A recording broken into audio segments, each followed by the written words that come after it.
Hello, hello.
What, Steve? Gotta hold on, boy. Hold on.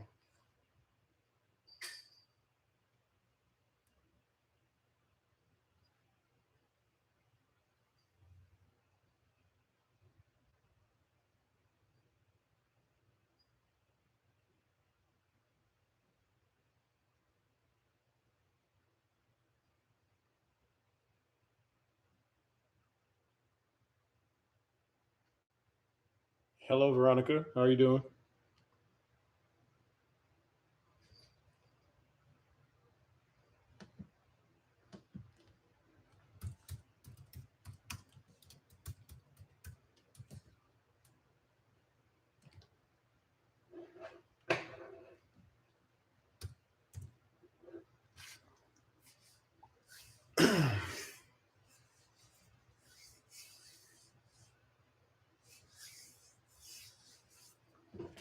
I'm about to start the read, and as soon as I find this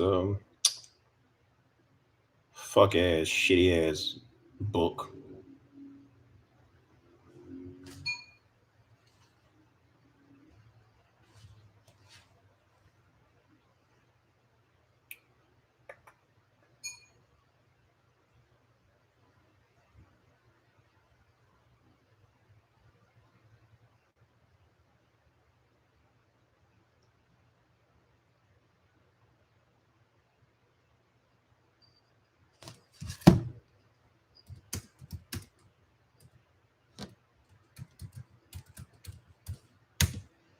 Oh, I'm good, Veronica. Just getting ready to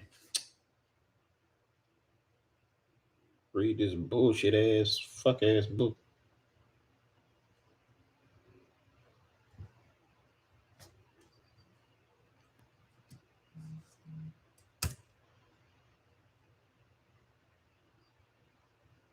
Well, it's not the person, Veronica. Again, I'm not a tax savvy person at all, so this is, you know. But I got the book pulled up. Okay, we left off at chapter 4 of this fuck shit.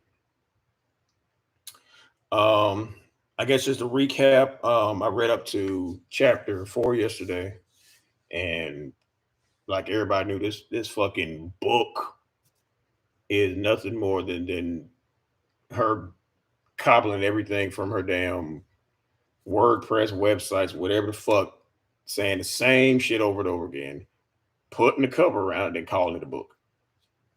Same, it is nothing spectacular here. And up until chapter 4, me or nobody else in here has learned how to be a virtual millionaire. Hold on, guys.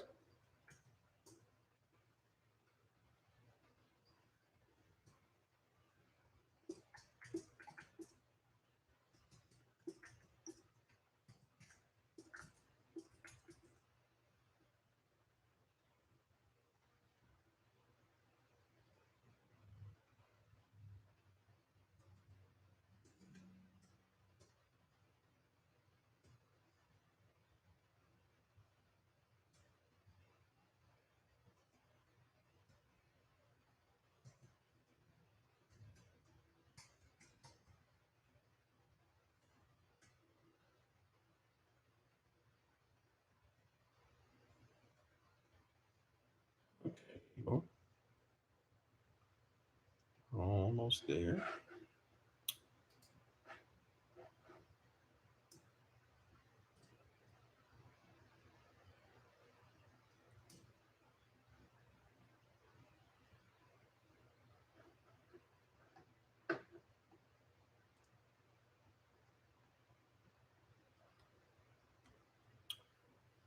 Okay. Time to get into this bullshit, y'all. So I'm gonna start reading from chapter 4.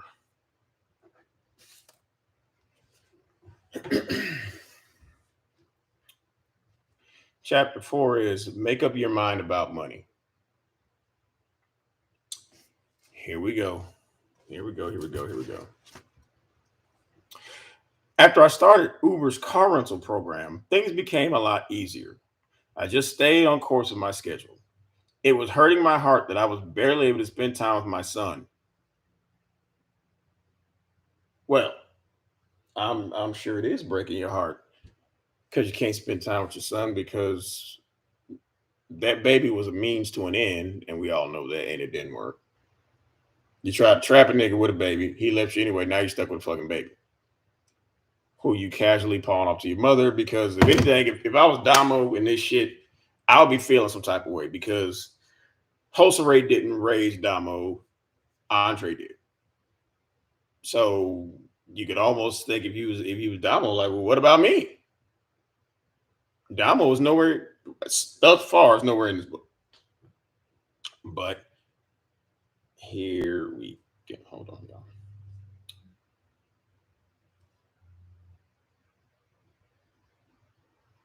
All right. Where do we leave off? Between my mom, my best friends Marie and Bev, they talked me out of giving my son up for adoption. Now, see, this here was you could tell the type of shit she does. This is another ploy for attention and the whole manipulation thing. How she all the fucked up shit she does. She says that other people make her do this shit. It's not her. Other people send her shit. Um, other people told her to put priest on child support. So now she's saying that other people want her to give him up for adoption. When shit, whatever. That's how severely unprepared I was mentally to have another child. Yeah, because this is the first time being a single mother at the age of 39 or 37, whatever the fuck. This is your first time having to take care of a child. So yeah, it is a shot. Dominique was this first time she mentioned Damo. Dominique was finishing up her last year of high school, and here I was having to start parenting all over again. No, bitch, start parenting for the first time, not all over again. Um, And here I was having to start parenting all over, but this time without the presence of the other parent. What made parenting with my daughter a lot easier is because she had an amazing father. Dre was there for it all. Literally, he was there for it all, meaning he had full custody of her. You didn't do shit. Da, da, da, da, da. He didn't miss a beat. He is the most selfless person I have ever met. Yes, because he's the one dumb enough to knock your ass up, but he was smart enough to keep the goddamn baby away from you. That's why Damo turned out the way she did, because Andre kept her away from your stupid ass. So every couple of weeks, Dre will text me and say, "Has his father called yet?" Didn't she say that shit in the last 3 chapters ago? Him saying, "Have you heard from him yet?" I think Andre was that was a kind of form of assholery on Andre part. Like, oh, that nigga call yet? Goddamn well he ain't gonna call. Uh he is the most selfless person I've ever met. Almost to the point that it was unhealthy. Hmm. It wasn't until my daughter turned 17 that he finally started to live life for himself. Which again is proving my point because she's 17. He can now live life for himself because he was a full-time single parent because of you.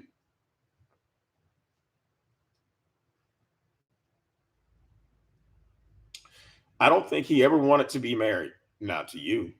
Even when we talk now, it's always about investing in travel with other people who are not you.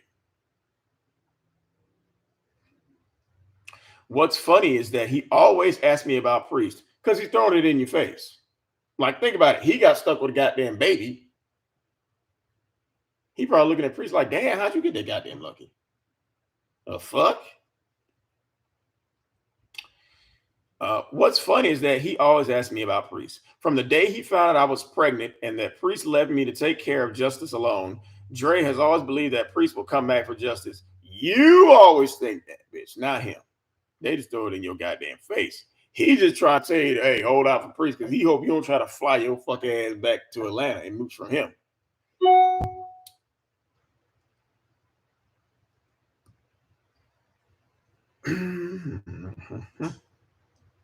So every couple of weeks, Dre will text me and say, has his father called? Bitch, you just said that. And he's disappointed when I say no. It was pre-suggestion to put Justice up for adoption. Yeah, because bitch, he don't want no parts of you whatsoever fucking ever. Idiot. He planted the seed from the beginning. I had to really think about whether or not I wanted my son to grow up without both of his parents. Well, anybody except you. I do not know when Priest changed his mind about being a father, but I remember that he flat out telling me,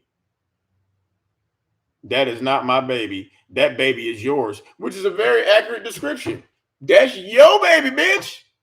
Shit. Fuck you and that little motherfucker. That's what Priest said. Shit. Oh, goddamn. I was so confused after the plethora of conversations about marriage and what kind of parents we be and the stories we tell our grandkids. I could not believe this coward was trying to run off and pretend like I was just some woman who was trying to take his freedom. Wow. Mm-mm-mm. The fear of not being able to sleep around was more important to him than the welfare of an innocent child. I couldn't believe Priest was that kind of pig. It wasn't the fucking other people that was more important, bitch. It was the not fucking you. And you got stank pussy.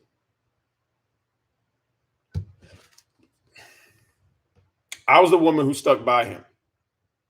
That's because you ain't had no job and you stuck up under that nigga. I gave up sources of income because of certain business associates he didn't want me to work with. Yeah, the guys used to fuck. I put it with the fact that he wanted to keep his friendship with his ex. How is she his ex and they're still married? Anybody?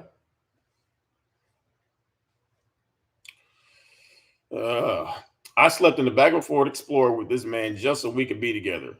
You got that the other way around. When you heard him talking about your stank pussy, you took all your shit because remember y'all got kicked out of 2 rooms. You got kicked out the first room, then you got kicked out the second room. Then she heard him talking about him. You ran out to the car with all your shit and was like, "I'm not going back in there. I'm not going back in there." And again, she probably guilted him to leaving with her. So no, bitch, don't act like you did him a favor by sleeping back in that goddamn car. I never misjudged him for not furthering his education or not making enough money. Why do you keep throwing this shit up like it's important? Who gives a fuck how much he makes or don't make? Him not having the GEDs on him. At least he's telling you what he don't have. You lying about shit you do have. Business degrees, computer certificate. Bitch, you ain't got none of this shit. Damn. I listened to him talk about his childhood trauma. Now you go trying to put the man business out there still. I tried to help this man accomplish his goals. And yet people were still in chapter 4 and we have not learned how to be a millionaire. At all. We ain't even learned how to rub 2 nickels together. According to this bit. I don't get it. Stop what, Manga Megs? I'm reading this shit. The hell am I supposed to stop?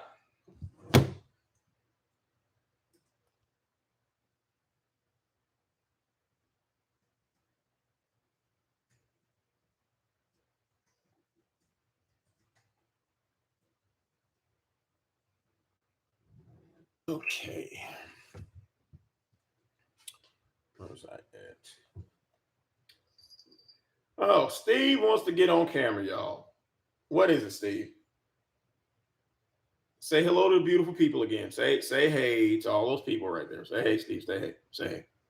Okay, look, Steve, you want to get on camera every time I turn the camera on, okay? Trying to work. Okay. Sorry, I'm a child trying to get on camera. I tried to help this man accomplish his goals. I thought that if I could stick with him through the struggle, we come out on top together.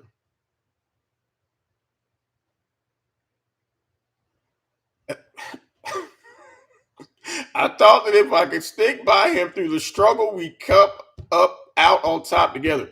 Okay. So if y'all maintain that struggle love and you stayed with him, you thought y'all was gonna come out on top? When's the last time you seen two homeless people sticking together under that bridge? Say, man, we gonna be together forever. That's some struggle shit. You tried to, both you motherfuckers was homeless. So again, anybody who riding down the street and you see a homeless motherfucker sitting at the goddamn exit, you don't sit with another homeless person. But then again, y'all fit the bill with two homeless people, because y'all notice whenever y'all see two homeless people talking, one talking and the other one ain't. Basically, one is giving the other one advice, which is exactly what this bitch is doing. Two homeless motherfuckers living in a truck, which is what homeless people do, are giving advice to each other. God damn. These motherfuckers had everything but a goddamn sign. Oh my God, this shit is, this is. You know, started from the bottom, now we here. Bitch, you started from the bottom. Fake died in the bottom. You reside in the bottom. Bottom is your companion for life, as well as stank pussy, because you did say that all your other guys you was fucking would use the way you smell when they couldn't get rid of you. So that's true. But his mind was somewhere else, away from you. It was no longer about building wealth and a healthy family. Okay. We used to talk about money so much because y'all didn't have no money. That's why you talk about money so much, because, like, damn, wouldn't it be great if we had some money? Wow. I was convinced he had a millionaire mindset. No, he had a what to do in a hostage situation mindset, bitch. That's what the fuck that nigga was thinking. He showed me that being a power couple was a goal of his.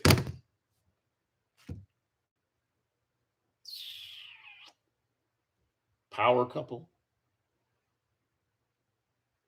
They was a power couple of homeless people. That's what the fuck they was. Shit. Oh my God, I can't believe this shit. We talk about manifesting the kind of lifestyle we wanted. Priest manifested his lifestyle away from you, and he was pretty successful at that.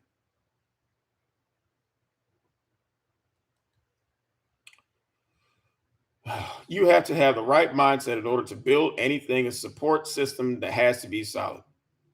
You ain't got no support system because everybody don't fuck with you. Your romantic partner can be your downfall if you aren't careful, which is exactly what happened to Priest.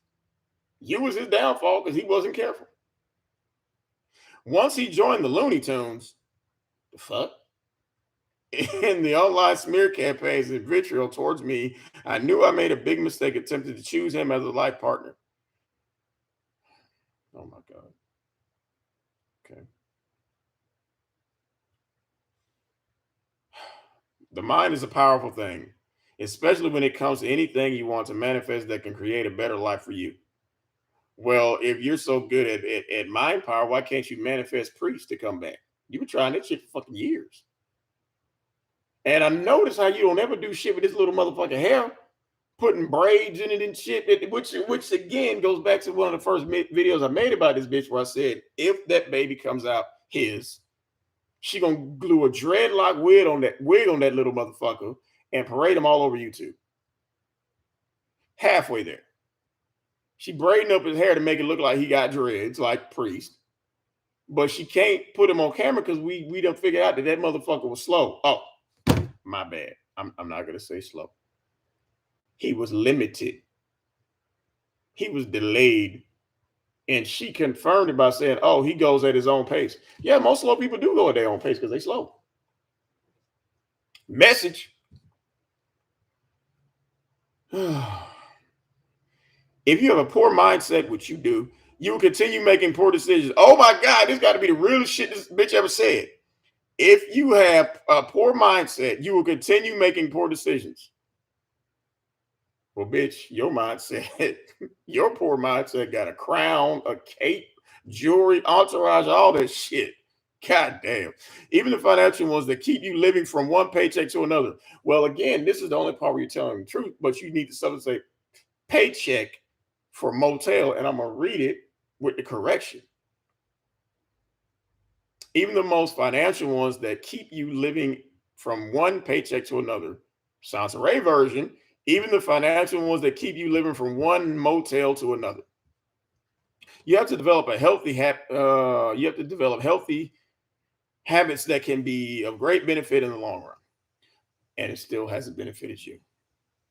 A good way to improve your money mindset is to read how to obtain wealth from other financial success stories. Like you stole the title of this book, the opulent shit, you stole that from some other nigga. Damn. A good way to improve your money mindset is written. When you see others succeed, it should help motivate you to achieve financial success. Bitch, you watching everybody succeed should make you want to kill your goddamn self because you ain't nowhere near them motherfuckers. Says the bitch who got a whole family kicked out the goddamn motel. Remember what she said a couple chapters ago, y'all? She was like, she didn't pay the motel bill on time. So the little Indian man kicked her, Damo, Justice, and Big Kathy, and the goddamn dog. So it was her, Damo, Big Kathy, the limited nigga, and a dog. They kicked 5 motherfuckers out and a baby. That lets you know they don't give a fuck at all. Damn. Wow. I've noticed a pattern in successful people that I wasn't aware of previously because they don't fuck with you. I really thought that my belief system was an esoteric one. No, your belief system is fucking bonkers. It wasn't until recently that I began noticing that most people who are financially stable believe in it as well. Bitch, stop acting like you part of them. You've been window shopping your whole life. Just like you're window shopping on YouTube. A few hard things that someone has to overcome in order to become a millionaire is fear, rejection, acceptance, and imposter syndrome. I'm gonna read this again. This bitch is incredible. Because now she's talking about herself. A few hard things that someone has to overcome in order to become a millionaire is fear, rejection, acceptance, and imposter syndrome. Now I'm going to break down how she is all of this shit here that she just said. Fear of getting a job, rejection. The ultimate rejection is when you have to tattoo a nigga's name on your ring finger because he won't give you one. That's rejection. Message. And where we at? Acceptance. Who accepts you? Your own family don't fuck with you, bitch. We know that. So cross that one out. And imposter syndrome.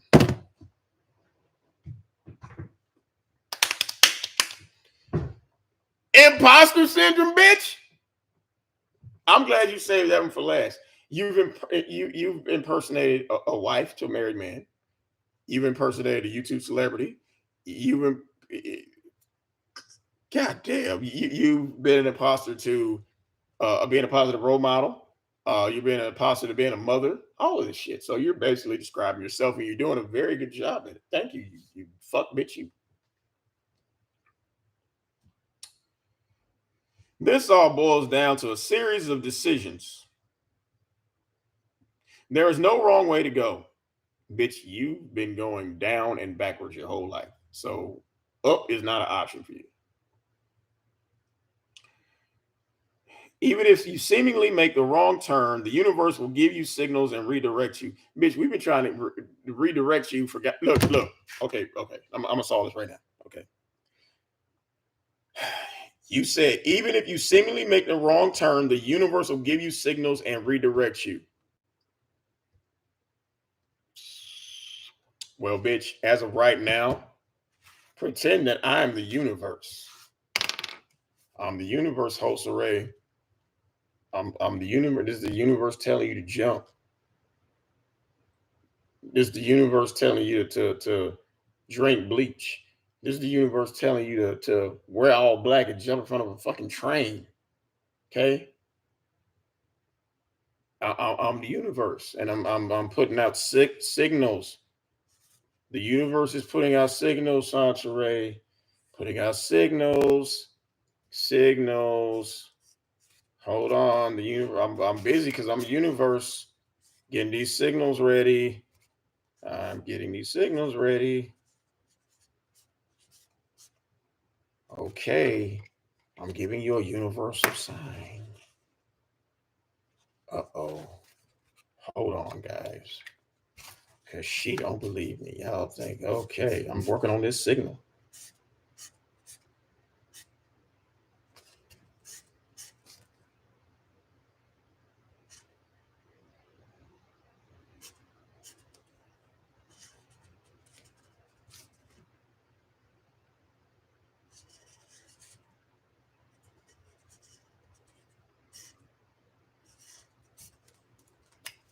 Okay. I'm a busy universe. I just had to get this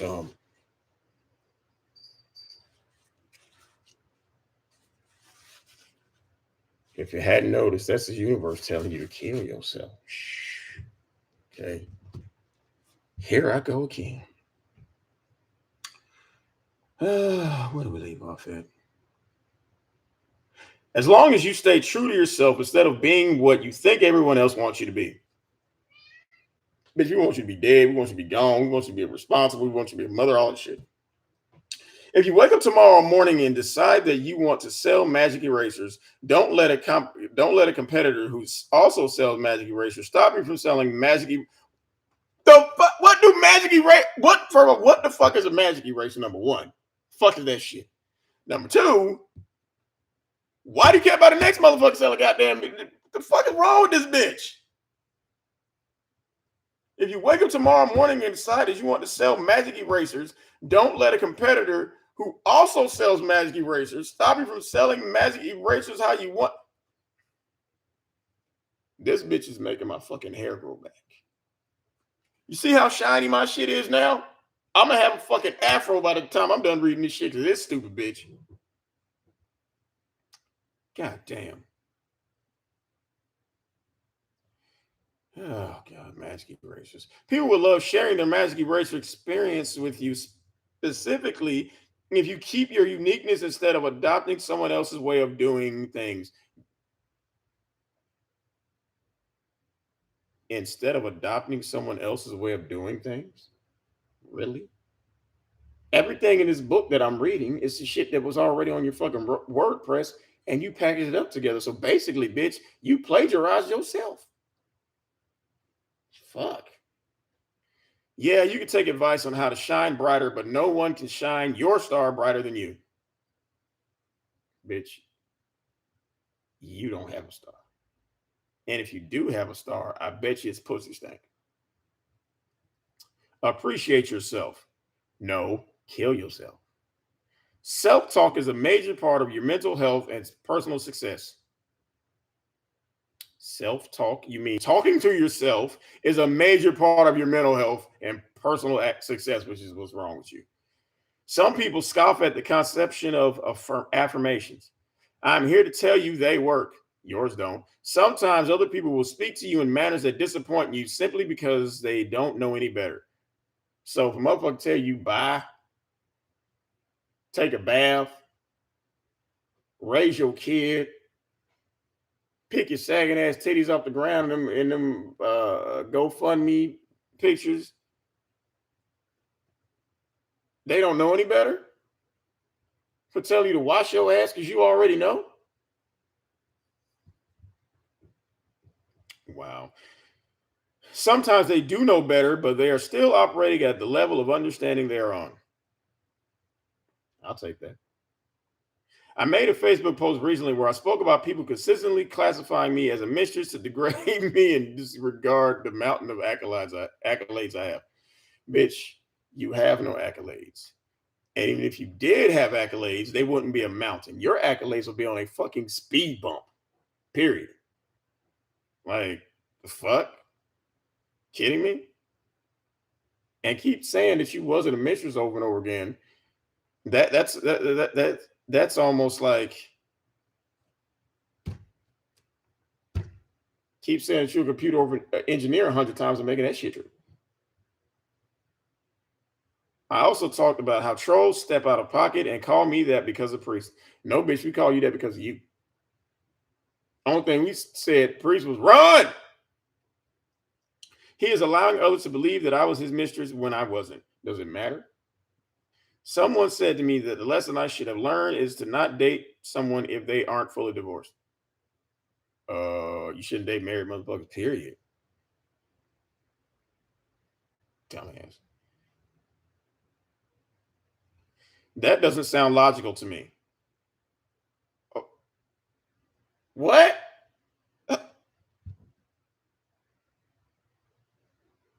Someone said to me that the lesson I should have learned is to not date someone if they aren't fully married.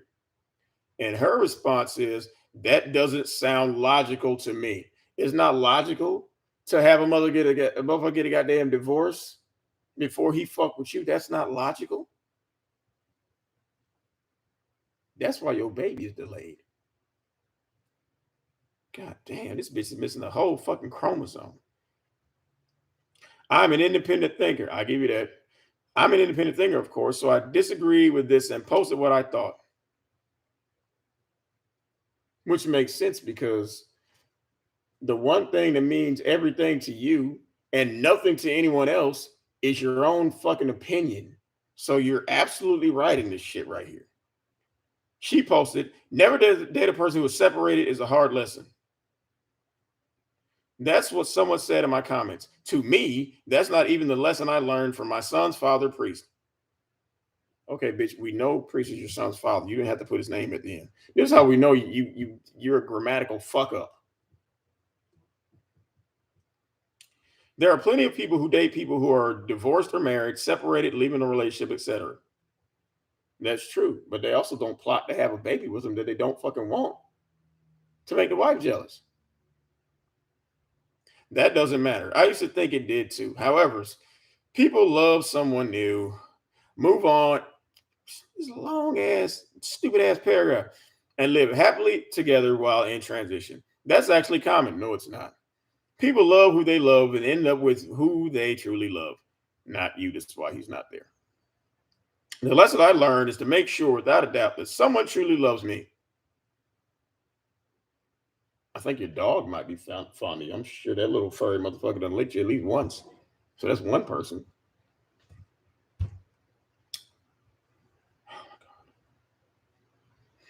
That's hard to do when people's behaviors and words say they do habitually. Then suddenly a different behavior pops out of nowhere. People still desiring having sex with each other or loving each other doesn't stop them from getting divorced or breaking up. Two people can be fully broken up and still love each other or still have sex. You're celibate, so what are you talking about sex for? They could have both started relationships and marriages with other people and still love each other. Relationship status means nothing. Your relationship meant completely nothing because that nigga, he gone. Dumb fuck.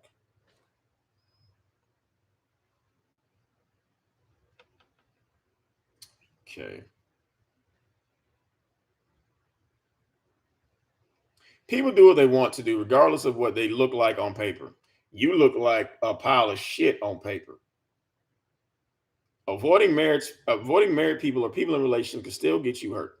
It's been single, lying men who have hurt me more often. It's been single, unmarried men who've. Okay. Okay. You can't make this shit up. You're saying that single lying men have hurt you? Look here. If you with a motherfucker who ain't never touched a female, but he blacks your eye, bitch, it's you. You're saying single lying men hurt you. Who was present in all those relationships? You were. Message. God damn. How many people have caught their own partner cheating with their ex-wife, husband, or ex-girlfriend, boyfriend? Plenty of people. The lesson I learned from my son's father and his ex-wife, his wife, is it avoid people who are married, separated, or newly divorced. So you basically say you're gonna keep fucking married motherfuckers. Okay. That act alone doesn't strengthen the chances of my relationship with someone being successful. Not if you're there. The lesson I learned is to be sure someone genuinely loves and respects me and the friendship we have. Pray that God, not Buddha, brings you someone who, even if they're divorced or single, when they meet you, they no longer have feelings for someone else. That nigga had feelings for everybody else but you. My son's father and his wife constantly spoke often about how much they didn't stand being together, how they both moved on emotionally and physically, how unhappy they were together, only to try again and still feel the same after trying again. Even his mother told me, the one who you talk shit about in that video, even his mother who kicked you out the bedroom because your pussy stunk, even his mother told me I had nothing to worry about because they ain't never gonna see you again. She specifically said to me, "Oh, girl, their marriage has been over. He does not want her anymore. He is happy as with you." Who knows what would have happened had they completely left each other alone, kept their word, and respected me? He still would have left. However, I can reassure you the lesson is not to stay away from married or separated people. The lesson is not to stay away from married people, so you're going to keep fucking married niggas. Okay. Okay. Damn. Single people can hurt you too. The lesson is to make sure you are genuinely loved by someone. Get to know who they are through all seasons. How do they act when they are angry and sad, broke or stressed? Will they take it out on you? Or are they fully emotionally mature? You're not. Are they in a sex craze phase? Are they financially literate? Do they get lazy or will give up if things get hard, like you always do? Don't trust the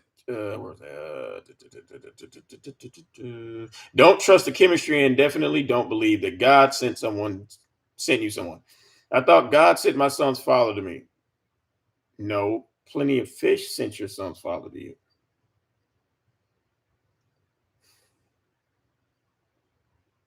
Our, our breakup disrupted my spirituality and love for God. I was hurt that God hurt. I was hurt that God hurt me. Then go back to being a Buddhist. It took me years for me to heal and get back on track in regards to my belief system and faith-based behaviors. Okay. Then I realized that evil doesn't come dressed in a red cape with horns and a forked tongue. No. Evil comes dressed in whatever the fuck you drive to your Uber appointments. Bitch. Lucifer will pay its visit dressed as the person of your dreams, your soulmate, or your perfect match. Like Lucifer dressed up as you, except none of the other shit applies to priests. Priests knew scripture just like Satan does. I learned to be more careful regardless of how things seem. And here she go with this stupid picture again. Same goddamn picture, y'all. This bitch don't know. Oh my God. The old Soncerae, you still hurt. The old Soncerae would have posted something completely different. I would have profanity all up and through there. I would have given people my entire asshole to kiss. You gave the whole swingers part of your asshole to kiss. What's wrong with the little people? And told them to stop being judgmental. The fuck you mean don't date separated people? You insensitive asinine gargoyle. Oh my God. Oh my fucking God. I gotta reread this shit. I can't believe this shit. The fuck you mean don't date separated people, you insensitive asinine gargoyle? You the asinine gargoyle for saying that you're gonna keep dating married and separating motherfuckers. God, this bitch is fucking retarded. Yes, I would have posted something like that. Search the internet and count how many times you've heard me say serpent, hypergamy, hussy, asshole, bitch, nigga, etc. No, we heard you say a lot of shit. Like, I'm a celebrity, I'm a computer engineer. That's the shit we hear you say. I am not short on insults and name calling. Okay. Trust me, I tell you no lies, except for when it comes to your life. Affirmations created a strong barrier around me of self support that people can barely penetrate now. Bitch, you let anybody penetrate you. I rarely respond emotionally. It's more from a logical standpoint now. Logic. I realize that part of self care is self control. You couldn't even control your goddamn pussy smells. So how you gonna control anything else? Upon giving others control over my reactions and responses to what they say about me or to me, I lose all power of my own life.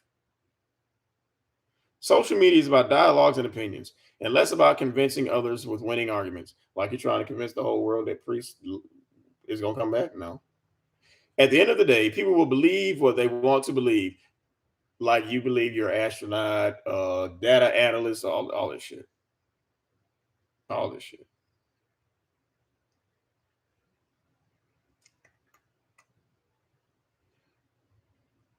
All you have the power to do is express yourself and leave it up to them to decide what they want to do with the information presented. Like how you present shit up there and we look at it and tell you, bitch, we had a meeting, we had some drinks, and we voted unanimously. You're batshit crazy. If you want to jump, we'll be glad to push you. That's about it. That's where we're at with this shit. Yes, I'm an influencer. Influence who? However, I'm only as powerful in the virtual world as people allow me to be. Because that's the only place where you can go and people believe you for the most part. There's more power in the people who know me than it is in the people I know. My power lies in my ability to be confident in who I am as a person, even if it is a piece of shit, which fuels me to be me every day, which is why you're a piece of shit. Still. One young lady said to me that she loves my content and support system. You mean one of them troll accounts you made told you that your shit is good? Okay. All right.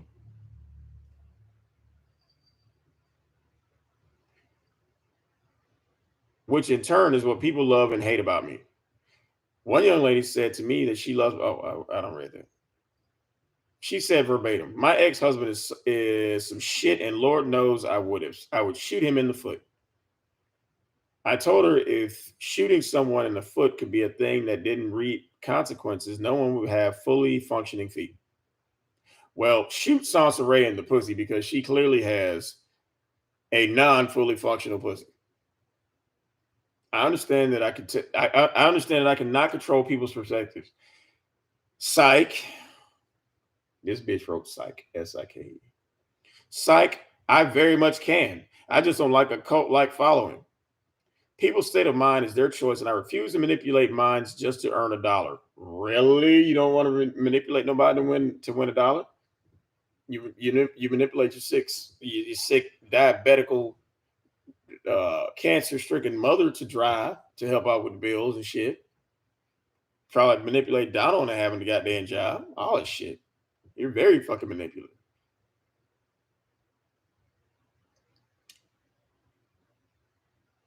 I understand that I cannot. Oh, I read it. I just want to code like following. People say, I am not interested in being a part of that. My spirituality won't allow me to sell my soul. Okay. I don't like being psychologically abused at all. The rise of clickbait for cash has so many people misinformed and participating in cancel culturing the wrong people.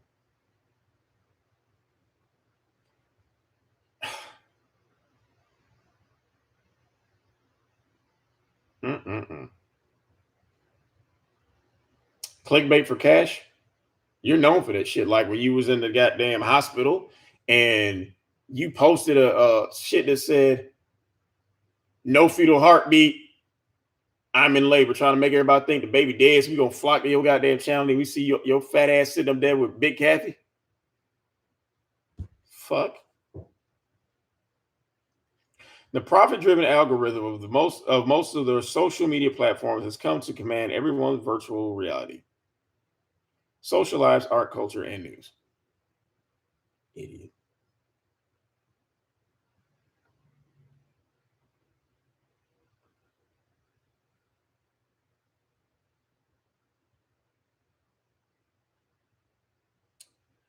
Um, I would hand out wrenches in here, but I don't know how to do that shit.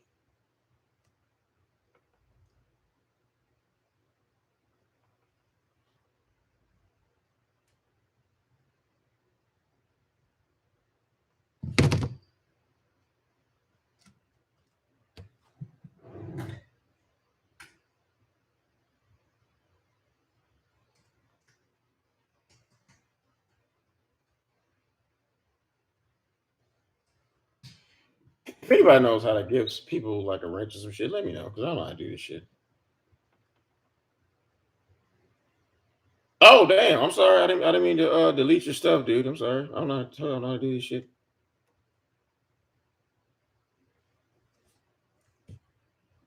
Hold on, guys. Hold on, guys.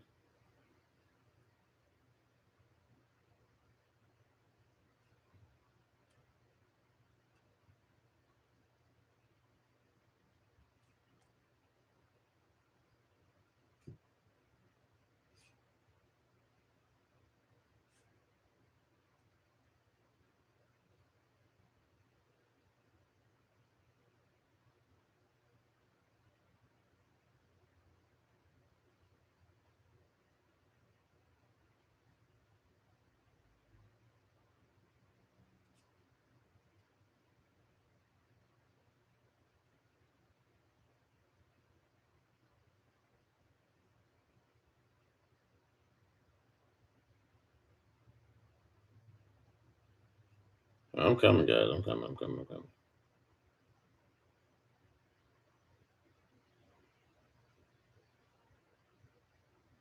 Okay, I think that's everybody.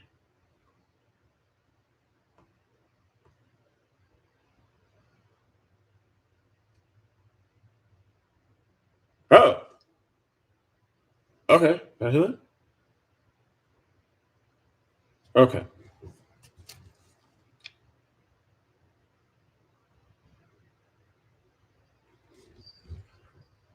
Okay. Where's the next page? All right. And we, as reflect back on our search history, intentionally making us addicted to pontificating for shock and all value. That's why you're on OnlyFans, butt naked, hopping up in that goddamn chair over and over again. Dummy. Oh God. The rumor that I committed suicide started by you last year should encourage others to develop healthy social media habits. Users who are emotionally invested in my lifestyle did. Steve. Oh my God. Okay. Anyway. Where was I at? Users who were emotionally invested in my lifestyle did everything humanly possible to destroy it, ranging from reasons that have to do with jealousy to outright boredom. Who the fuck jealousy you? People dug into my personal life so deeply that they started violating the penal codes of California. You don't even know the penal codes of California. I've been on the internet since the days of MySpace, and the positive intermittent reinforcement tactics weren't put into play until much after my success online began. Success at what?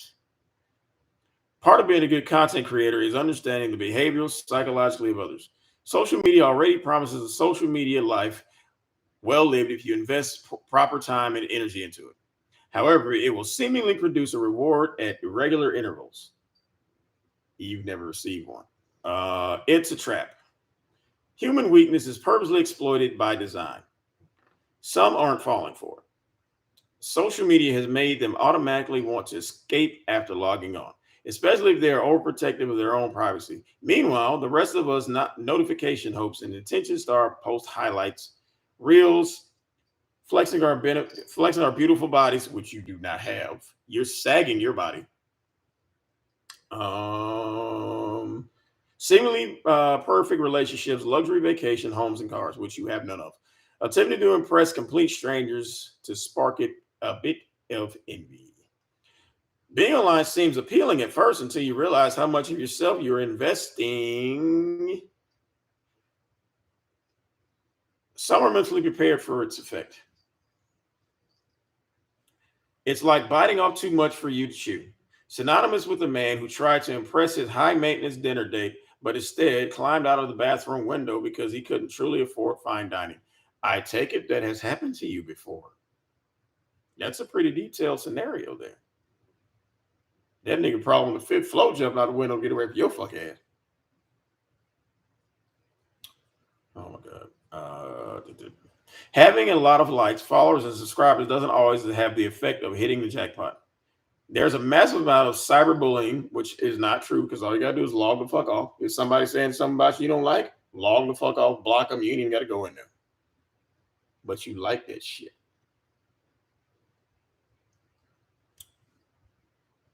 There's a massive amount of cyberbullying. People hack into profiles and post on people's behalf, like you do.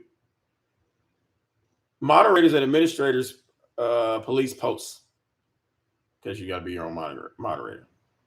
Gossiping rumors spread easily. The use of social networking can cause personality and brain disorders in children and young adults.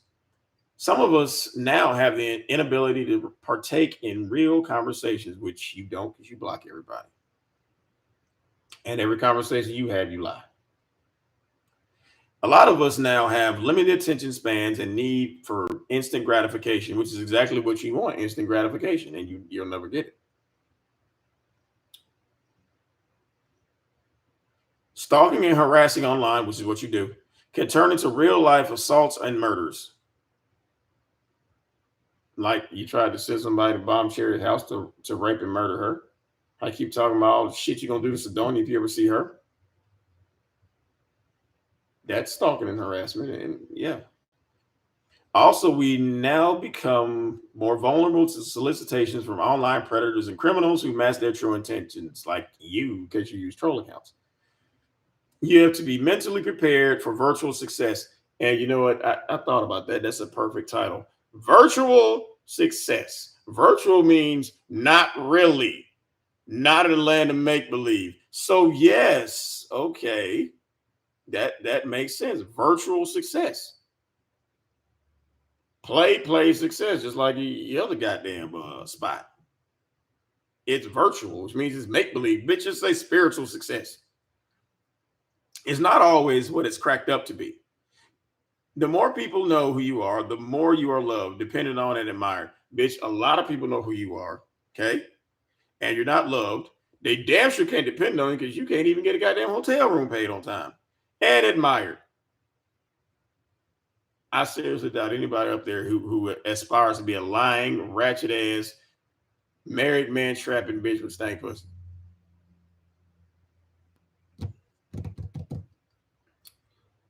Oh my God. However, you will also be attacked, defamed, and misrepresented sometimes. You're never misrepresented because you're doing your own commentary. So you're representing yourself, which is a ratchet ass, dumb ass, stank pussy, mayonnaise coming out that motherfucking bitch. Dang.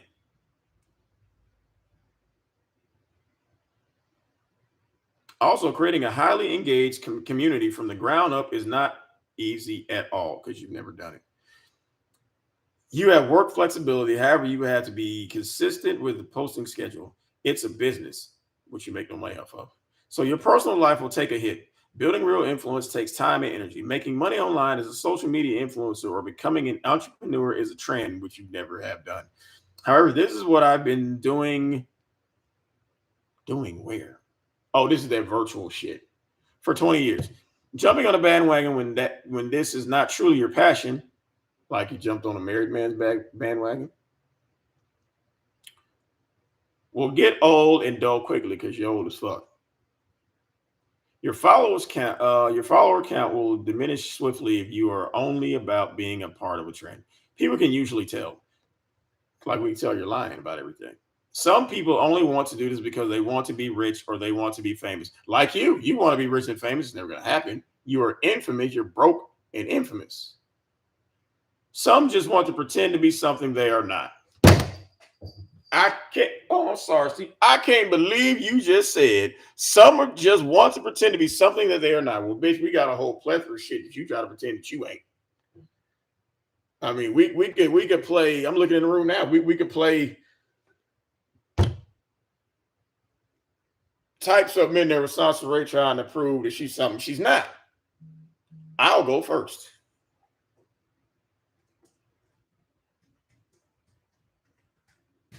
There. Soncerae pretending to be a good mother, which she is not. Being popular online will destroy a lot of personal relationships. You become somewhat self-obsessed, which you are.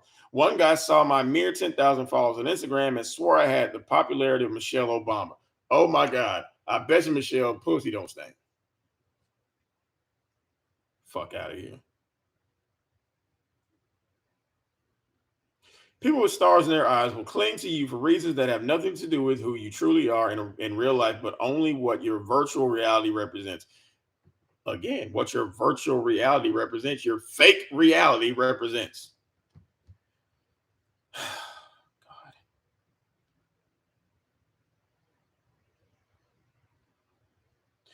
The same thing goes on if an online smear campaign takes place. Like you tried unsuccessfully to do a smear campaign on Kevin Samuels, which was all to get his attention. You just wanted him to respond to you, which he ain't gonna do. Uh, there are long-term consequences to being popular online. If you commit to this, you have to constantly check on your mental health. There are countless sleepless nights, extreme work schedules, and sometimes you don't even want to deal with people at all. Like you don't want to deal with your baby. You don't want to deal with Damo.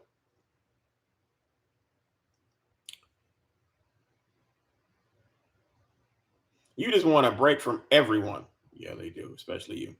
If you are pretending to be someone you are not, which is what you do, that is also exhausting.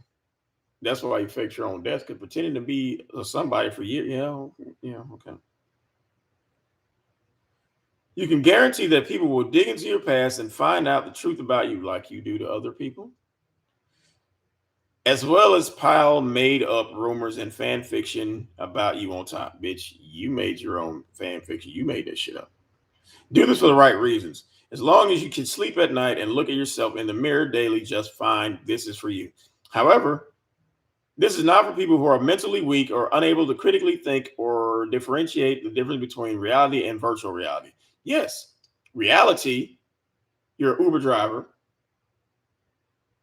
you're a scammer, first time single mother at 40 years old. That's the real reality. Virtual reality is people love you, people listen to you, people value your opinion, and you are a little bit shit.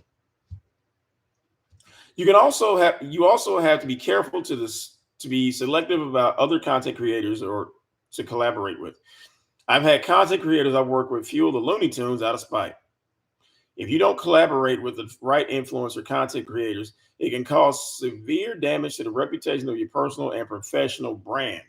So you're saying that if you don't hook up with the right people online, it'll fuck your brand up. Well, bitch, I got something that will alleviate your conscience right now. Okay. It's very, very simple. You might want to write this shit down. Okay.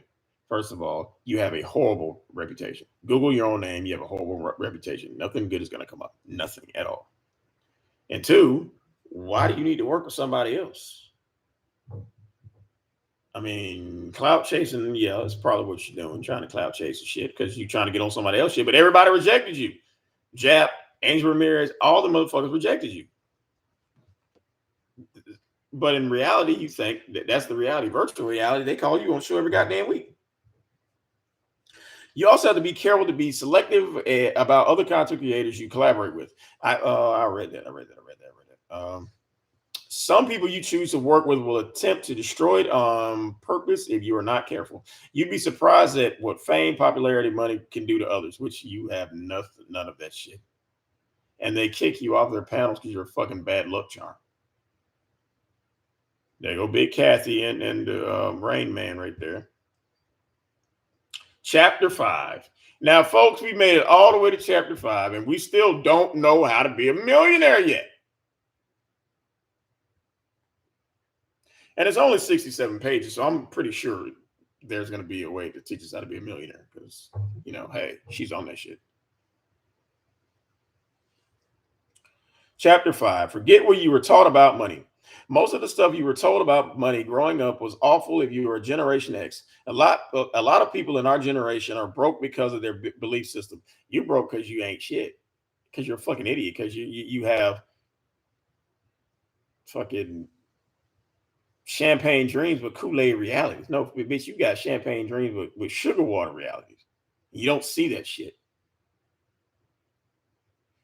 The typical Generation Xer has the average debt that mortgages, credit cards, auto loans, student and personal loans of at least $125,000, according to research from the credit reporting agency Experian. You need to research how to get a goddamn job and properly wash your pussy. When I decided to take giving financial advice online seriously, you can give everybody financial advice, but you can't give it to yourself. Okay.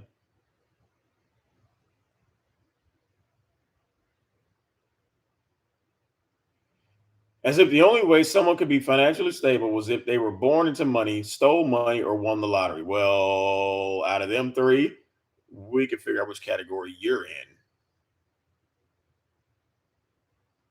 They were born into money, stole money, or won the lottery. Well, bitch, we know you weren't born into money. You and your scam steal money.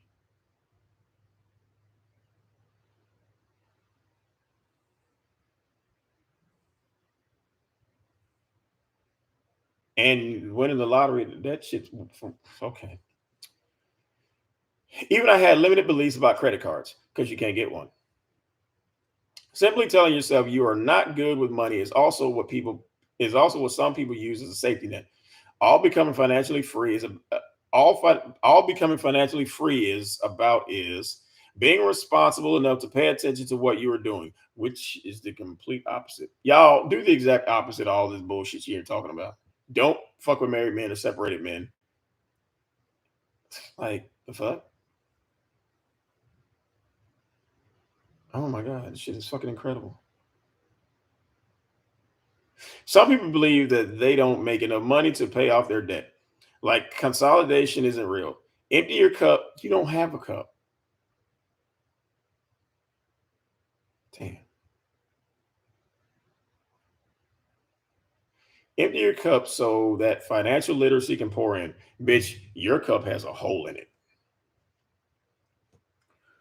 Laziness is also a determining factor as to why a lot of people are not financially free. Like you don't have to you don't have to suddenly become an entrepreneur or business owner to be virtual millionaire.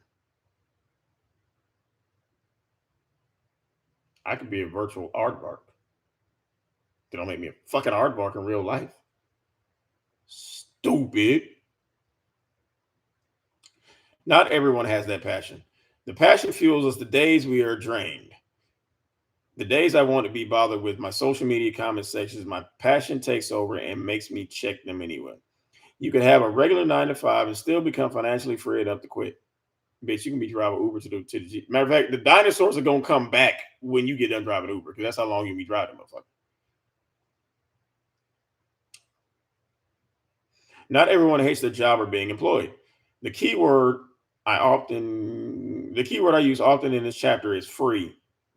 You could be a goddamn millionaire living in bondage.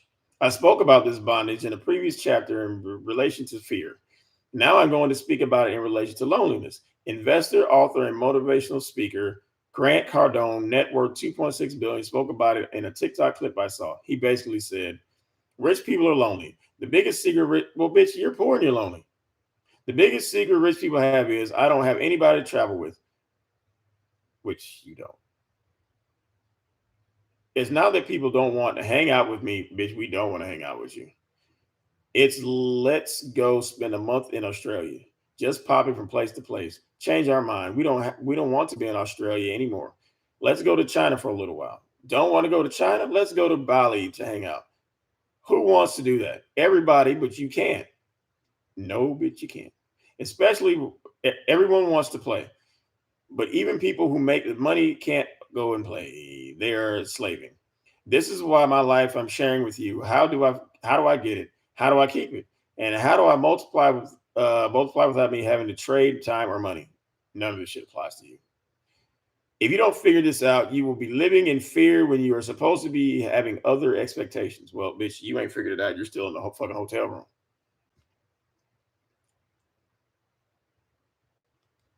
According to Dan Pena, former Wall Street financial analyst, most billionaires are introverts. With his own net worth of being about 450 million as a business coach, he insists that the wealthiest people in the world are more comfortable alone. I tell people all of the time that they can't be lonely if they in fact love who they are alone with. I know because I spend most of my free time alone. Okay. The difference between a poor person and a rich person is in fact that they do not want the difference between a poor person and a rich person is in fact what they do not want with their time. And you want nothing with your time 'cause you're a fucking idiot.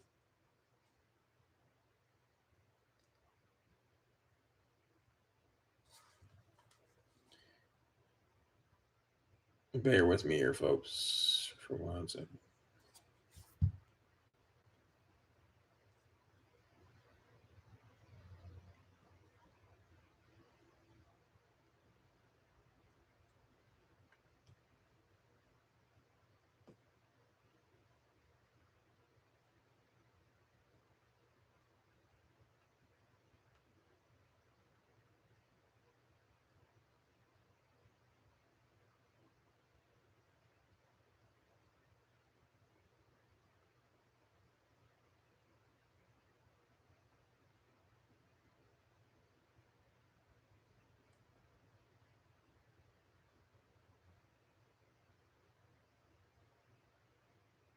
Okay.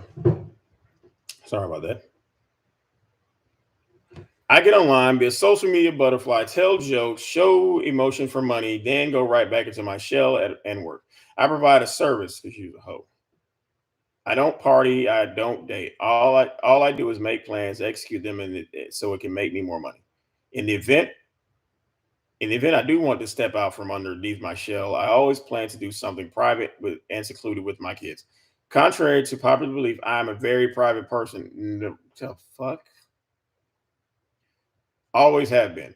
I shared a lot of stories with people online as a cautionary tale or just to tell stories for entertainment purposes and lessons because it comes with the territory. I also genuinely want people to improve their lives. You can't even improve yours. So I have to tell them what I've been through. However, that's 20% of what, oh, here you go with that dumb shit again. That's 20% of what I really do with my life. I'm honest, and some people even think I'm overshare, but there is so much more of my life that I do not want to share. Like what hotel room you in? I've never shared and I never will share. Oh my God, bitch, really? The amazing part about me is my ability to make audiences believe that I tell it all, but you don't. I'm so good at that. Looney Tunes actually think they know me. Were in for a rude awakening when they got in contact with my quote unquote family. They thought they struck exposing Soncerae gold. I just call them my family because they are that group of people who are only bonded to me by blood, but by no other affiliation.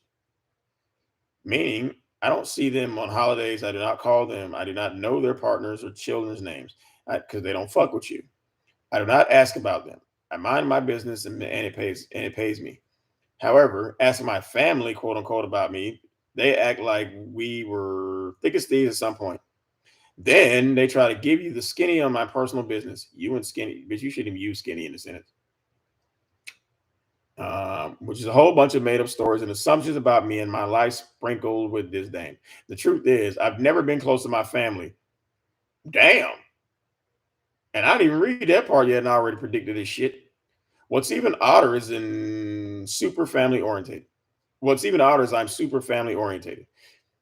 However, only when it comes to my partner and my kids, not my extended or distant family, quote unquote. I have never been close to them by design because they don't fuck with you.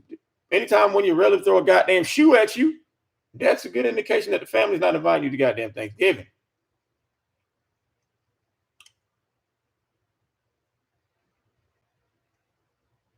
I could never relate to them intellectually or emotionally.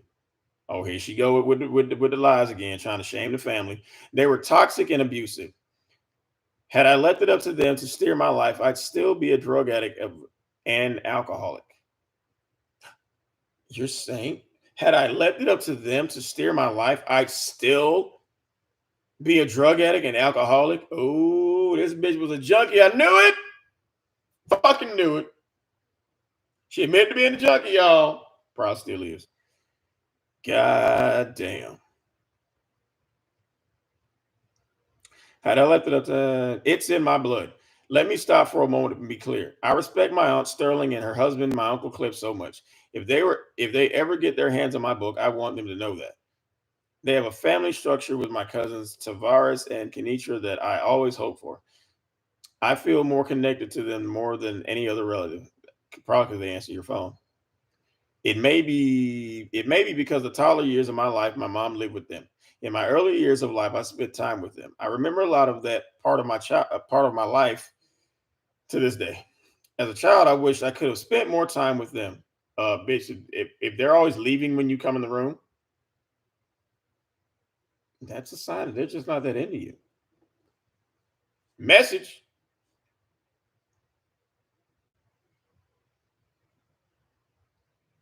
But we lived in Maryland and they lived further north. I was delighted every time they came to visit. I've never felt connected to anyone outside of them and my kids.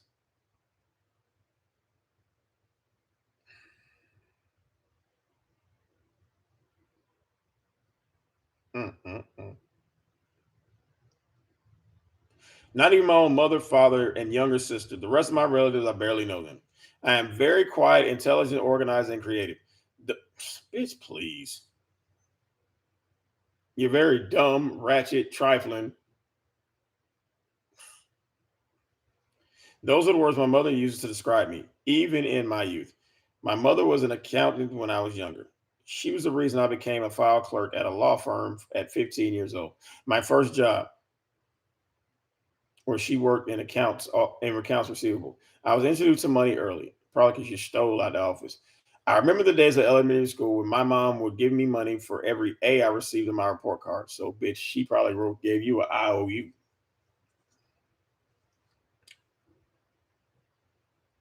I have at least $200 waiting when I come home from school.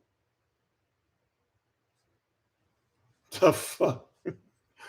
Who gave you $200, bitch? She'd give me 25. She'd give me $25 and A. She wasn't always good at teaching lessons about money, obviously. When I was 17, she opened a checking account for me and I started writing back checks. Ooh,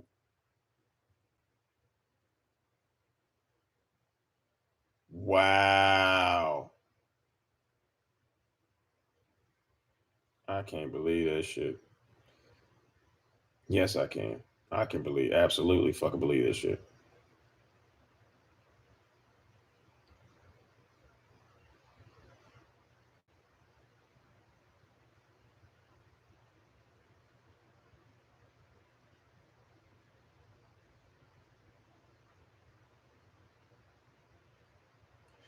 So you admitted to writing bad checks and being a drug addict. Wow. Okay. I didn't understand how a bank account worked at all. It wasn't until I was much older that I learned about APR rates and money market accounts. Financial freedom was short lived. We went from a financially free 3 bedroom, 3 story townhouse in Oxon Hill, Maryland, to living in a 2 bedroom high rise with three other people in Marlow Heights, Maryland. This is when life got much harder for me than before. Yes, it eliminated the issues I was having with my stepfather. However, their breakup put us in poverty, like mother, like daughter, prompting my mother to adopt poor financial habits just to get by. To this day, she calls it the rob Peter to pay Paul. I cringe every time I think about it. I have a deep rooted fear of poverty, but you're living in it. that I gained when I stayed in a homeless shelter with my infant. Sleeping in a vehicle became a reality that I never want to experience again. I won't even stay in an RV or pitch a tent to camp recreationally. It's that deep. Okay. I think you would feel a little safer inside the van. But what do I know? Some things stick with you forever. Some experiences put fire up under your ass. No, the bitch, that was your pussy stank that put that fire under your ass. It was literally a fucking fire. Oh god. And have you do things you never thought you'd do, like stalk a married man. The rumor that I committed suicide even pushed me to get life insurance. Hmm. Who knew that I'd actually be humble enough to drive a transit bus just to make money to feed my son? It made me look at work differently, to the point where I'd do anything under the sun with the exception of selling my soul.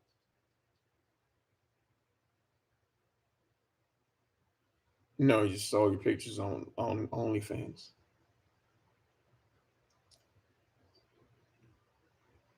Mm-mm-mm. Ask Google, it will tell you that being financially free means having enough income to pay one's living expenses for the rest of one's life. In my mind, which is fucked up. Oh God. In my mind, it is defined as the ability to do what I want with my time and energy without having to worry about money being a hindrance. Luckily for me, money can't be a hindrance because you never had any. Uh, how,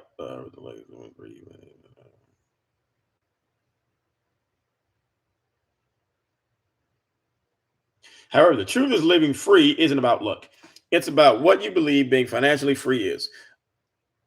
A minimalist, you, a minimalist may believe they are financially free. They can't afford a mansion in Beverly Hills, but that does not bother them. A Beverly Hills mansion is not part of their living expenses and it's considered excess. There are people who look financially free, however, they live paycheck to paycheck. I've said before that it makes no sense. It makes no sense to go on vacation only to come back to a home you were 3 days from getting evicted from. You do that. You're taking a vacation, but you didn't pay your rent. Fuck. I've been evicted, we know.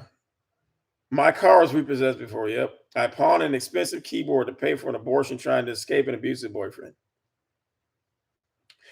Life fucking happens. I'm not being hard on any of you.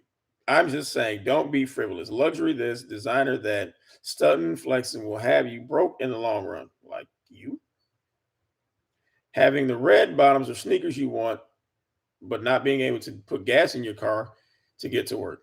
Does that sound like financial freedom to you? You fucking idiot. In my use, I built a lifestyle brick by brick that created long term financial freedom. Then, how are you getting evicted if you got financial freedom? The first part of my life was about how I'll live freely, and the second part of it, bitch, make it the afterlife. I split life into 6 categories, stages of development. It's similar to what we're taught in human resource management. And I guarantee you, she lifted this shit straight from goddamn where the fuck she was at. What's up, Aries? This bitch is a fucking moron. I swear to fucking God, man. This shit up.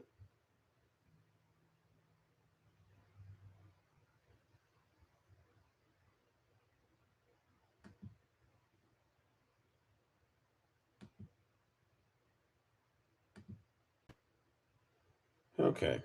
I guarantee she stole this shit here from Google. Lower echelon, explore, establish, master. Upper echelon, teach, relax, legacy. I guarantee she looked at this shit from somewhere. This is the worst pamphlet I've ever bought, y'all. And this shit is only 60. A TV guide is thicker than this shit. In the next few chapters, I'm going to teach you about how I survived the lower echelon and how I created success in the upper echelon of my life. Most people believe that the upper echelon of my life is no longer working or struggling to pay bills. Yep. While I somewhat agree, the truth is you will always work whether you are financially free or not. It's about doing work you enjoy and doing it at your own pace. There will always be a lifestyle you will have to maintain. Some people over 30 tend to relate youth to fun, as if their heyday was when life was at its best. When really everyone's youth is about ignorance being so blissful that you do a list of dumb shit that you don't feel the consequences for until later in life. It wasn't really the best part of your life where you can go to live the finer things in life. It's just that you care less. You obviously care less. You are or were dumb, bitch. You are, were, and still are dumb. Some young dumb troll called me a boomer the other day online. I was like, dude, how old do you think I fucking am?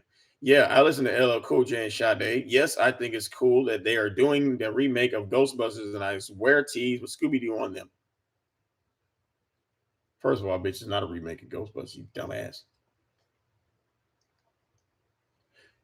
And I wear tees with Scooby Doo on them. You only got one Scooby Doo tee. We seen that gnarly, crusty ass shirt. That shit could probably stand up on a fucking kickstand as crusty that shit was.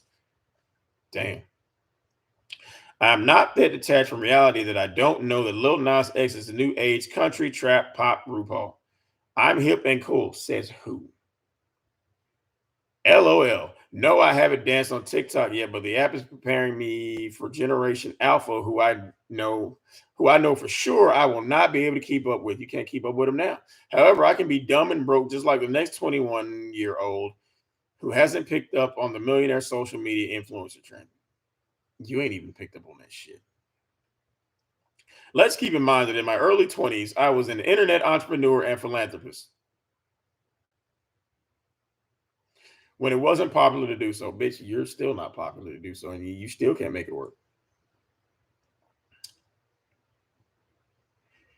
It was the first social network to reach a global audience. I had hundreds of thousands of followers. Yet everyone offline that I thought I, w- however, oh no, yet everyone offline thought I was out of my mind because I never wanted to log off my computer. We know you're insane for never wanting to log off your computer. However, in 2007, at age 23, Mark Zuckerberg became the world's youngest self-made billionaire, all because he thought Smash and Pass were entertaining. Well, bitch, you will never have a story like that. He reached a level of success that I could only dream of at 27, and you're still dreaming of it now. I just learned to code, and we stop with this line about being in. I just learned to code and knew very little about programming computers. You know nothing about programming computers. Before I went to college for business, my major was in computer science. I was tormented by boys in all of my classes who didn't believe I was smart enough, so I quit. Sometimes I wish I didn't. In the end, I found success online in other ways. I never fully left the information technology industry because you never worked in it. Stop it. People didn't realize the true power of the internet until the global pandemic in 2020. I was up on game long before then. While people were turning their noses up at me, I was playing chess on Yahoo Messenger with someone who lived in another country, building my UX UI design business under the suggestion of Greensboro, North Carolina promoter who would pay me to do designs, for his MySpace pages. However, at 41, the company I built, Revenue Digital, is one of my main resources. You can't make this shit up. She said, y'all, now at 41, the company I built, Revenue Digital. Hold on, guys. Hold on.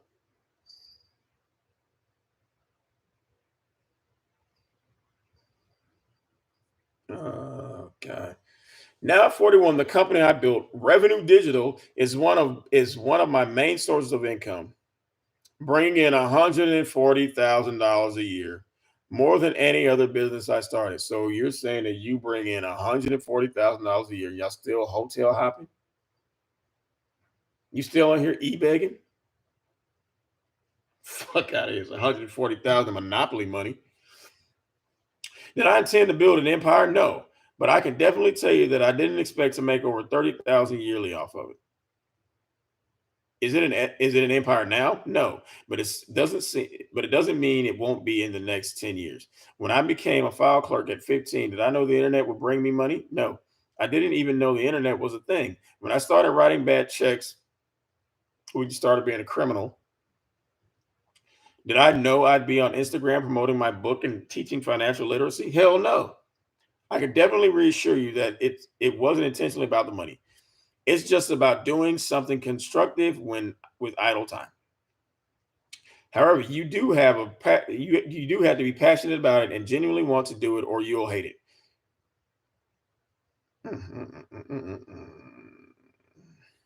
In order to catch my drip check out the stand in with Drew Barrymore. In order to catch my drip check out, she's an idiot. Is this cute movie about a mega famous actress, which you're trying to be, but you're not, named Candy Black, who does comedy movies? She stumbled upon this career accidentally. Over the years, she develops a drug problem. You said you did, and anger management issues that make her difficult to work with. Like you? You sure this isn't really about you? Her career is ruined when she is accidentally hit over the head with a bottle.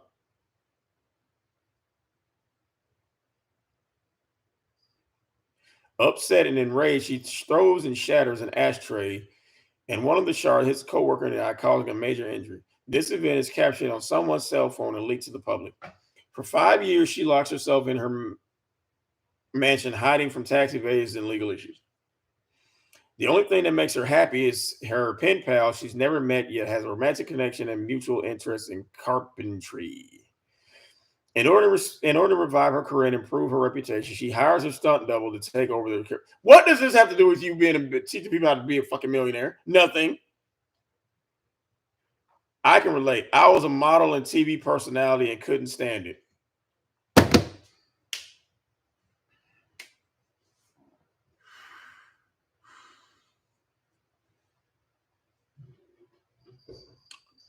Wow. You were a model and TV personality and couldn't stand it. It was something I accidentally got pushed into. It was not my passion, not even close. And why do you keep talking about it if it's not your passion? The universe is a sense of humor, though. My passion was always business and always will be. However, I learned so much about business and aesthetics that it made me a better designer as well as made me more money. Now, if I want to expand, I can get into marketing, advertising, publishing, public relations, videography, TV, and film. I just recently decided to start doing social media management, which creates other services, products I can sell. All of which stem from my career as an internet entrepreneur, social media influencer, model, and TV personality. Bitch, you just said this shit in the last page. Why do you keep saying I was a model, entrepreneur, social media influencer, and TV personality in your fucking head? Making money online will forever be about keeping up with the evolution and what products and services people want as time goes on. It's constantly a learning experience. It's about making improvements and never becoming complacent. Yes, you could keep your flair, but finding new ways of doing things, marketing and advertising wise, will always be important to a successful business, which you don't have. If no one knows you have a business, we don't want to know you have a business. If no one knows you have a business or you can't improve your brand reputation, then your business will eventually become mediocre and no longer bring you the income you desire. Is this talking about you? Oh my God. Hold on a couple quick seconds. People will be right back.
Okay. I'm back. Sorry.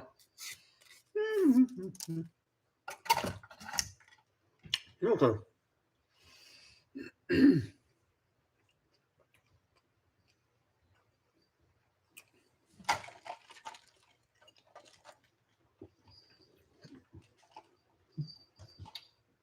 Okay.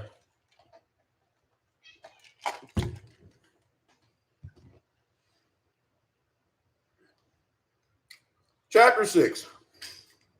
Loving the process of making money.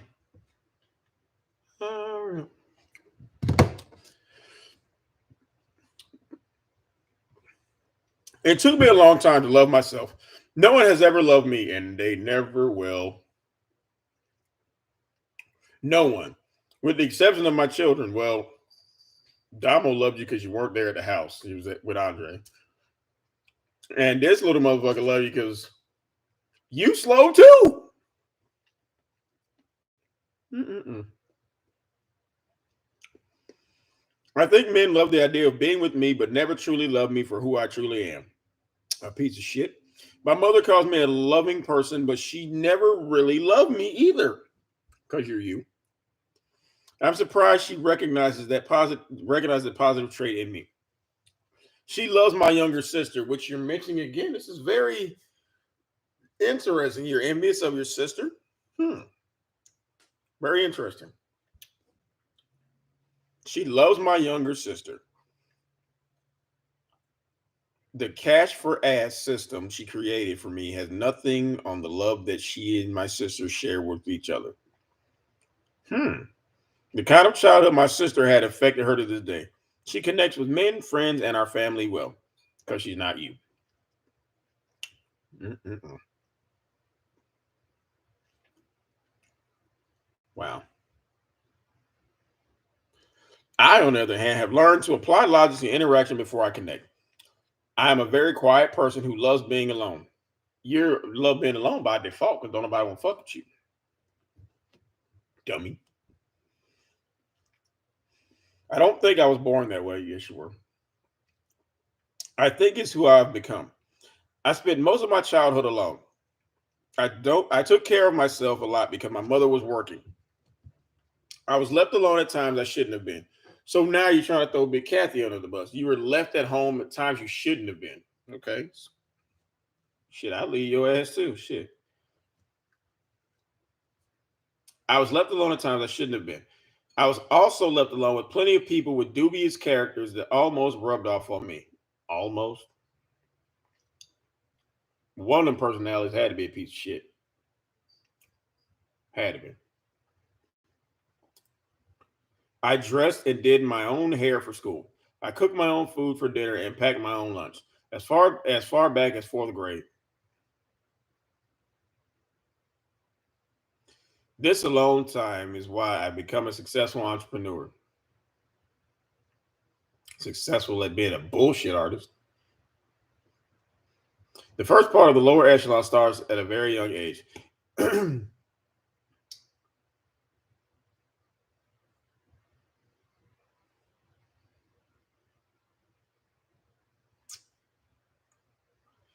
It's our time for social and personal development. I call this phase exploration.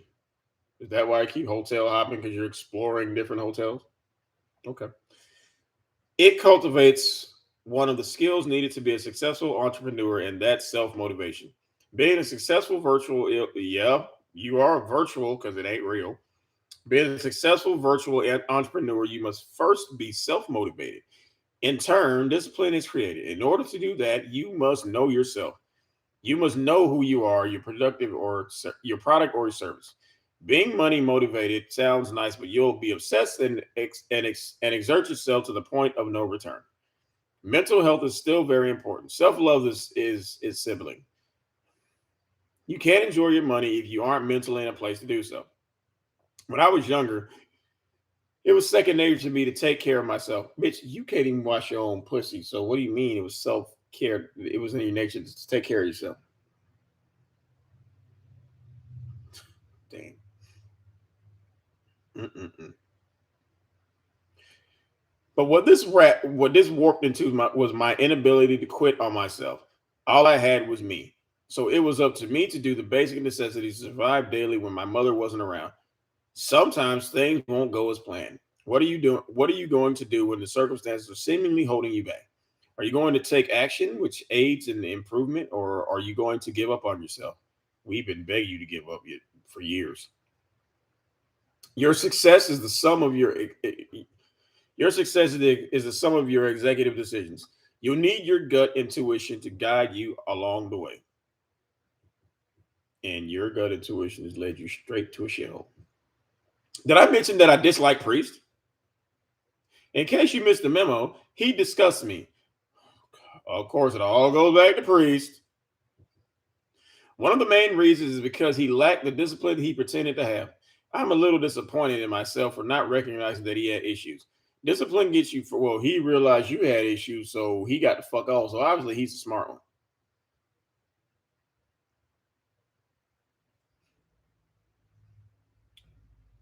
Discipline gets you further than hoping your desires will fall from the sky, which is what you do. Part of the exploration phase is not just about you taking the initiative and self motivating. It's about, you should have put a comma after self motivating. It's also about obtaining the knowledge you need. I practically had to beg this man to get something as simple as a GED. He managed to get odd jobs by paying someone to create him a fake diploma. The energy it took for him to scavenge the earth to find a fraud, it couldn't put him into study.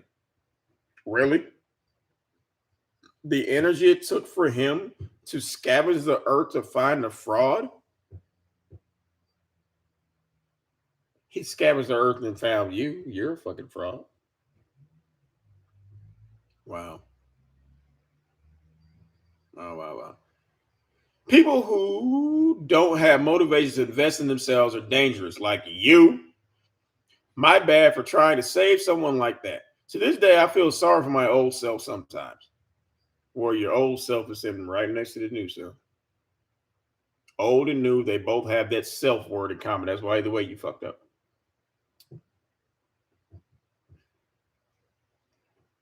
I'm always trying to improve the lives of others, but not knowing when to leave well enough alone. You don't.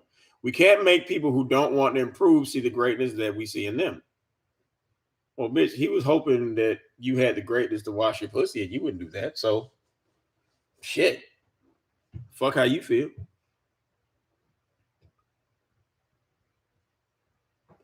They have to see it in themselves. You have to see your own divinity. You have to learn that your strengths and weaknesses are then proceed to fill in the blanks. Your most valuable tool is your mind. It's an asset. Your mind is still in the shop. You have no choice but to invest in it if you want to grow. Speaking of growth inside of the lower echelon, the next phase of exploration is established. God. Once you've figured out what kind of business you want, bitch, she need paragraphs in here. This is who taught her how to write this shit. Once you have figured out what kind of business you want to start and what your weaknesses and strengths are, you can begin to establish your business. Establishing an online business is easy if you have already built an audience and customer base, which you do not have. You won't be able to sell any product or services if no one knows who you are or what you're selling. You definitely won't be able to sell anything if you don't know who you want to sell these items to. This is when a basic marketing strategy comes into play. Building a massive following takes time and consistency. Social media makes it extremely easy to create a customer base. Keep the Looney Tunes in mind. Even their gossiping about you can bring you more money. The established phase is when you begin to make a profit. It is imperative that you take a financial management class if you haven't already. And here she go, this stupid ass picture where she's obviously in a hotel because you can see the hotel no smoking sign. Stupid. Accounting and taxes are important when owning a business. Proper money management skills and investing will bring you social and financial freedom.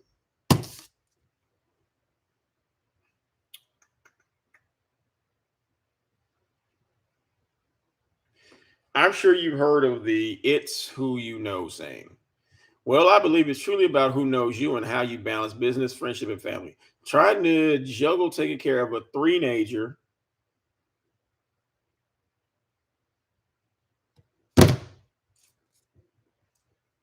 A three-nager. A, a, a, a, a, a three-nager. And my mother's cancer treatment snatched me off social media right in the middle of me building a new fan base on TikTok. But you're on there every day. Wait a minute. Trying to juggle taking care of a three-nager and my mother's cancer treatment snatched me off social media right in the middle of me building a new fan base on TikTok. So you're blaming them? Wow. Wow. This disappointed me and delayed the release of my book. I literally rewrote this chapter to include what I'm explaining, which is the same shit you put on all your WordPresses. It's a teachable moment and you ain't learned shit. Even though I'm in the upper echelon phase of life, I still have setbacks as if I'm in the first stage of my life. There are times when I am proud of myself for being able to handle all of the things that are happening in my personal life that pull me away from my professional life. What's pulling you out of the Uber car? I don't understand. Okay. Okay. Then other times I'm angry at the people around me that distract me from working on the things I need to in order to master my craft. What craft? Sometimes it seems like I'm a jack of all trades because of all of the hats I wear. You mean wigs you wear? God. It's so many things I want to do. The truth is, everything I do is required of me. I am not busy. I am productive. However, when I log off and keep my you just said you don't log off. However, when I log off and keep my progress to myself, bullshit to come on here and tell everybody. When I come back and see some of the comments people make about me online, it is a distraction in itself. Part of establishing yourself is not giving what other people think of you a second thought. During the explore phase of life, we tend to care about what everyone thinks of us. Some people spend their entire life trying to keep up with other people's expectations. As you get comfortable in your vessel, your obsession with how you are perceived no longer plagues you. Oh, bitch, you care what about motherfuckers say to your stupid ass. That's why you keep changing shit. People go to talking about you. I believe controlling the perception of others is the catalyst for greed. Be okay with disapproval of others. You ain't got no choice because everyone disapproves of you. Sometimes people are going to be disappointed in you. No matter what you do, you cannot control their perception of reality. Your perception of reality is fucked up. Wow. You can evoke positive thoughts. However, keep in mind that some people will choose to dislike you, and there is nothing you can do about it. There's nothing you can do about what they do with their time. You celebrate who you are in the moments they want you to. Damn, what's she right? Okay. You celebrate who you are in the moments they want you to quit what you enjoy, yet you keep loving it and being great at it. You're not great at anything. Not even cleaning your goddamn pussy. So what the fuck? Mm-mm-mm. Even if you aren't great at it, the question is it what you really want to do with your life? That's a sign you need to kill yourself. The best of us still struggle with balancing our business and family life. Some of us even attempted to include our family only to discover how uninterested they are in what you are doing because it's you who's doing it. Of course, they're going to be uninterested. Don't take it personally. Becoming a virtual entrepreneur means you can create a virtual support system as well. So you got a make believe support system? Mhm. That's so sweet. You got a virtual family? That's okay. I use the majority of my screen time for professional reasons. Then other times I engage with my virtual family. These people are the opposite of the Looney Tunes. However, the years I've had many names for them. I encourage them to be individuals, so I have avoided naming them. Until recently, I started calling them the echelon. Only because lately my supporters stand in information. You don't stand in shit but failure.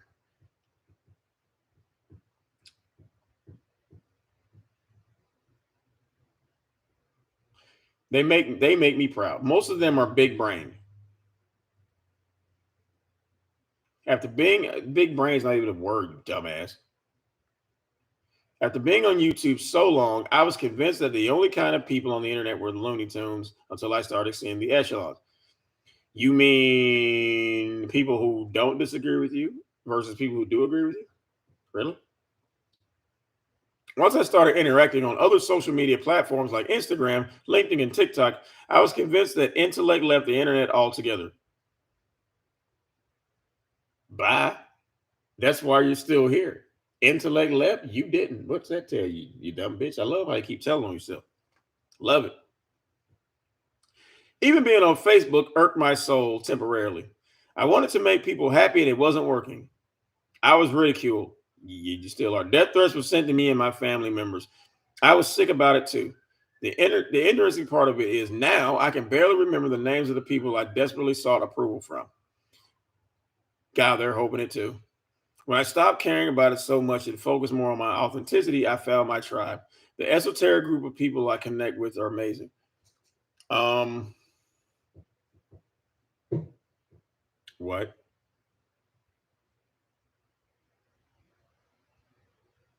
I mean,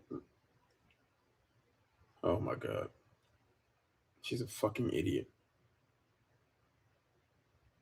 I accepted the fact that I can't attract or change everyone, not even yourself. I can only resonate with the people I meant to empower. My golden rule: mind the business that pays you, so you have no business. What they think of you is not your business. When I'm online, my only focus is the echelons. Outside of them, their dreams and goals, nothing else is my business. That includes the rumors people spread about me and the insults people leave in my comment section. I've set a specific time to spend with them, and then I get back to work. The rest of my time is spent with my private social circle offline. Damo, Big Kathy, and that autistic baby. Okay. Okay. Wow. The rest of my life is spent with my private social circle offline. Let me rephrase all of this. Oh God, please don't. I forgot to mention the mentors and role models I have. Even in my transition into master teacher, you mean your transition into janitor, hall monitor? There are people I love seeing online that inspire me to do better. I encourage you to find at least 10 and watch how they do things. For me, it's people like Abraham Hicks, Grant Cardone, Gary Vee, Les Brown, and Devin Franklin, even Jim Carrey. I've heard Terrence Howard gave an amazing speech about Earth. These ladies on Instagram, I love seeing the likes of Delane, the money coach, Trishona, CEO, Chance Cessna, Ellie Talks Money, are impressive and inspire me. My entire timeline is filled with positivity, just how I like it. So when days get complicated or I'm struggling to get through them, I can look at these ladies and keep pushing forward. And I guarantee you try to cloud chase and try to collaborate with all of them. They're like, thank you, no thanks. Back to the details of the establishment phase. It is imperative that you stay organized. When you live with the people I live with, it is damn near impossible to even keep my desk clean. Oh wow. She's shooting at everybody, even her own family. Y'all look at this.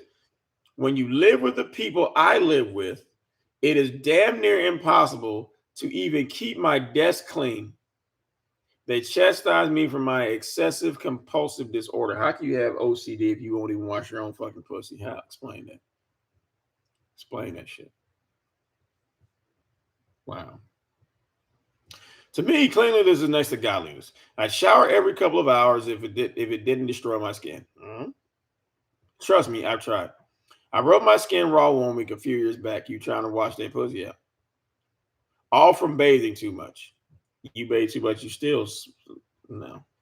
You smell like somebody flipped your ass inside out.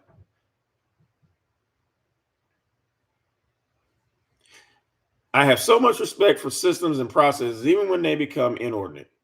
I've invested in automated systems with ease. Organization gives me more free time to do whatever I want to do. Yes, I work a lot. I mean, you drive a lot. However, not as much as I would if I didn't have a specific way I do things. My family, on the other hand,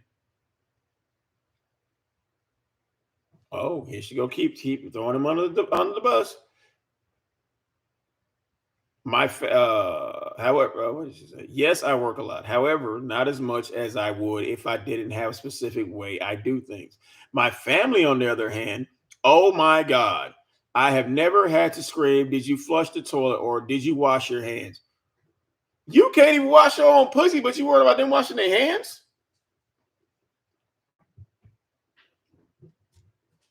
Hmm. Okay. Or where did you put my item that should have been never been moved from where I put it to begin with? There are days I spend 45 minutes too long looking for the wireless mouse to my laptop that my son hid for me. Yeah, he's trying to keep you off the internet. Stop embarrassing him. Or the car keys that my daughter had last time I checked. During this phase in your life, it is imperative that you become computer literate. What's that got to do with your family? In this day and age, you should know how to use the basic technology. However, you need to take it a step further. I learned how to code in my early 20s, but you're an Uber driver? In order to design MySpace.com pages, I had to learn the basic HTML codes that change the design of the page. I had to alter them inside of the description box to make the pages stand out. Learn. What does this have to do with anything? Chapter 6, we're nowhere near learning how to be a fucking millionaire.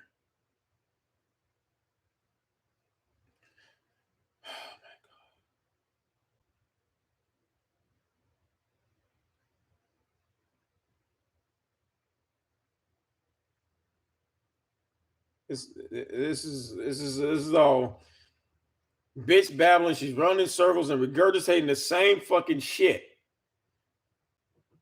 Part of establishing yourself isn't just about how you handle your business, it's also how you handle your personal life. To me, the institution of marriage is a business. If it wasn't getting a license to do it, would be unnecessary. It is a business partnership. I suggest you choose your husband or wife wisely. That's why Priest left. He chose wisely. Don't just choose someone you love. Choose someone you love to talk to and be around, not someone you simply tolerate.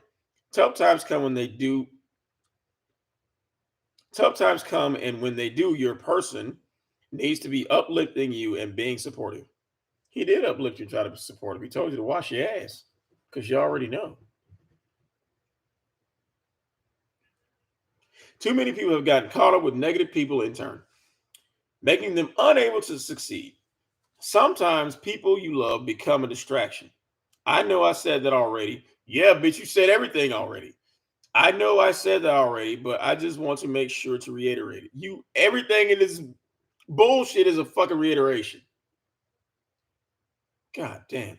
Your household needs to be balanced. You mean your hotel room needs to be balanced?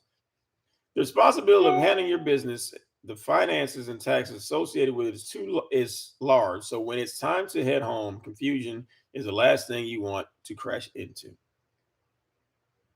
Hmm. Okay. Okay. Speaking of homes, here we go, y'all. Speaking of homes, let's talk about ownership.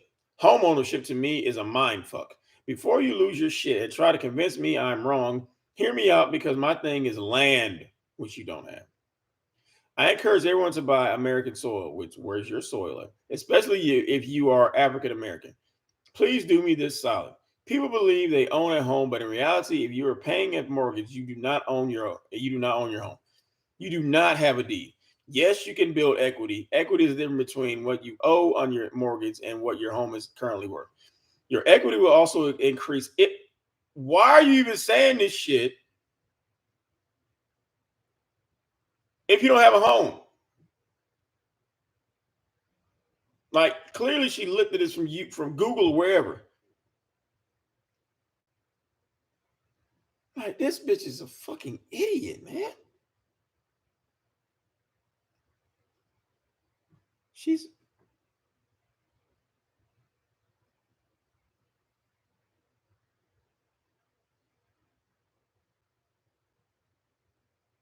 yeah, I'm skipping through these couple pages because this is all definitions that she obviously ripped from somewhere on Google and put in here. And she's babbling about nothing and it's circling back to Priest. Oh, this is going to prove interesting right here. Chapter 7. Doing something strange for a little change. Here we go, y'all. My mother thought I was a porn star. I was a professional lingerie model for 6 years. You just took pictures and was fucking a photographer.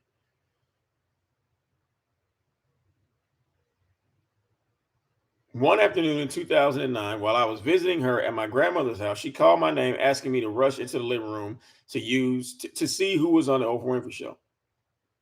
As part of an episode dedicated entirely to women in pornography, Oprah Winfrey sat down with sex industry legend Jenna Jameson for reasons I will never be able to understand. In this awkward interview, the recently retired stay at home mom was promoting her book, How to Make Love Like a Porn Star. She also spoke about her boyfriend at the time, Tito Ortiz, and their twin baby boys, Jesse and Journey.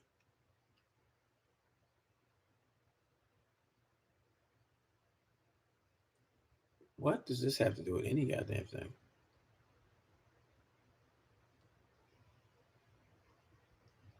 Not only was this a terrible person to compare me to, but it was an insult.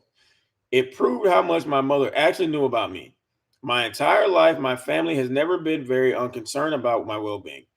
They have made typical assumptions about me as the average stranger would. Years prior to this, an anonymous person sent professional image of me in lingerie and implied nudes to my aunt's job. This kind of trolling was happening off the internet to my surprise. Instead of talking to me or my mom about it, my aunt showed the printed out pictures to my grandmother. Like some schoolgirl tattletale, she thought I cared about what my grandmother or any of them thought about me. Yes, you do care because you keep mentioning them. I cannot begin to describe the tacky things the women in my family have done. You can't explain the tacky things that women in your family's done. You made a post encouraging somebody to go to a woman's house and rape her. You admitted to molesting kids when you was younger. Um, used a pregnancy app to trap a married man. Then you threatened his wife, who he was still married to. Really? So you mean to tell me? Oh, and you pussy stank. So you mean to tell me that the women in your family are much worse than that?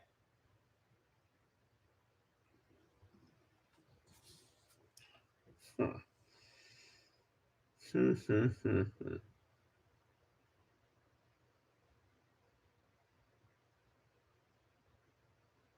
I can only begin to describe the tacky things that one of my family have done. That's an entirely different book. However, it took me becoming an adult in order for me to judge them how they thought they were in a position to misjudge me. Can you imagine growing up in a place where all of the eyes of the women glaring down at you, you're envious, judgmental, or disappointed? It's terrible. I spent more of my childhood and teen years trying to escape those bitches. If at first you don't succeed. How hard was it to lead by example instead of just deeming a child someone you don't like because we don't like you? I can reassure you that they actually believe that clothing me and putting a roof over my head is classified as stellar parenting and guidance. However, I'm supposed to jump for joy over the bare minimum. You kind of neglect and torment that I experience plagues my children. I can barely list a solid one time my mother and I spent time together, independent of my family or her man, because she don't like you. Even to this day, my mother says stuff to me like, "Your cousin Brooklyn is beautiful. She could have been a real model." She said that to me as if modeling didn't bring me success or money. I was only a fake model because I wasn't her definition of what a model is. It's odd to me how others judge people based on how they make money. It doesn't bother me what people do to earn money as long as they aren't misleading others. You scam people to get money. The fuck you talking about? That's why double standards exist in the minds of some. I've grown to understand that it is me who defines it or arranges my interaction with men. Yep. When you commit to someone you love, including yourself, you don't give yourself the opportunity to seek perfection in someone else. No matter how delightful you believe the illusion of perfection is. And here she go with this bullshit ass picture with the titties hanging to the ground.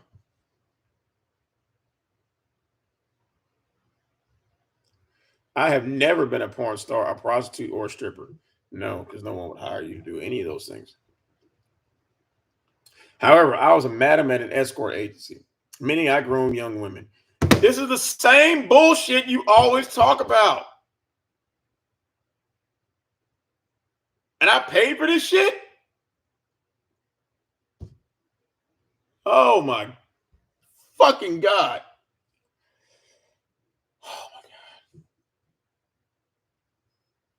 I basically taught them how to be beautiful businesswomen. You're teaching a hooker how to fold her $1 bill straight and not crinkle them up when the guy skeet on her face and throw the crinkled dollar at her. You're teaching her how to roll that dollar flat.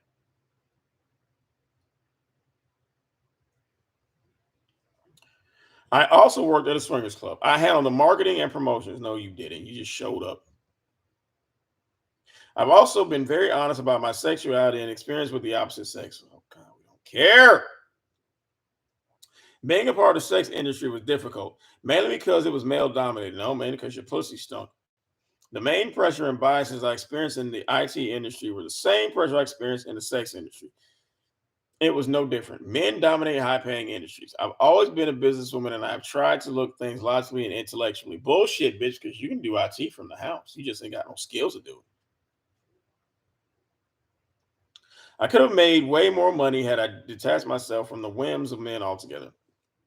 I've met some supportive good men in my life, but for the most part, they're not very supportive of a woman's ambition or accomplishments because you're a fucking idiot. During the master phase in the lower echelon, you start to look back on your life and understand a lot of things that the adolescent in you didn't. When I look back at my modeling career, I think about how much money I didn't make because you wasn't a real model. I look at all the choices I made in romantic partners. I'm like, what the fuck was I thinking choosing someone like that? The biggest issue I had with men is that they didn't want me to be a model.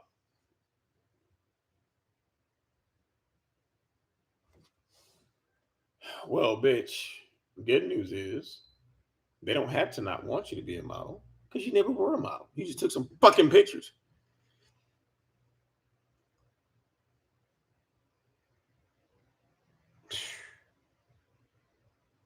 They didn't see the future in my modeling career, but did not support, but did not supplement the income associated with it. It's one thing to say to a woman, "I don't want you to be in the industry you were in," versus a man saying, "You don't have to work. I'll provide for you." You'll never hear that. Oh my God, this is fucking hilarious. Some of the men I've dated who are now married are great men and were great men when we dated.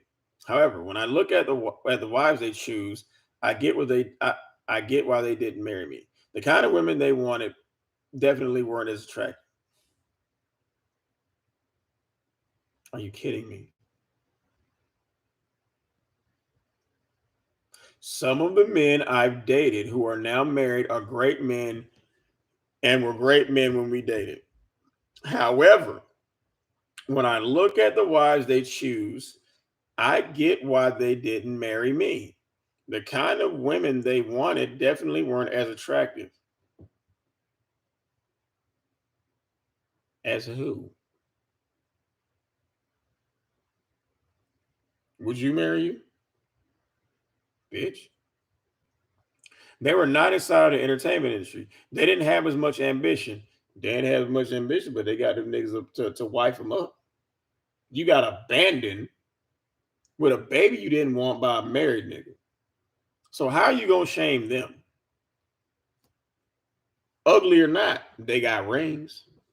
You didn't. You had to tattoo a nigga's name on your pinky ring because he wasn't ever gonna give you one. Message. They also were very comfortable with just living a dull, mediocre life that I was simply not designed for. I'm happy they found each other. Seriously. The kind of man I want, if you're happy, why talk about him? The kind of man I wanted at the time needed to be aiming for the kind of success I was in support of me. The problem with that was that the men inside of the entertainment industry had so many options that even if they wanted to commit to me, it would be extremely difficult not to sleep with other women. I can only imagine how difficult it is for a regular working class man to turn down women because it's you. But to be affluent and famous, turning down women is a different animal no matter how much of a sexy beast I am.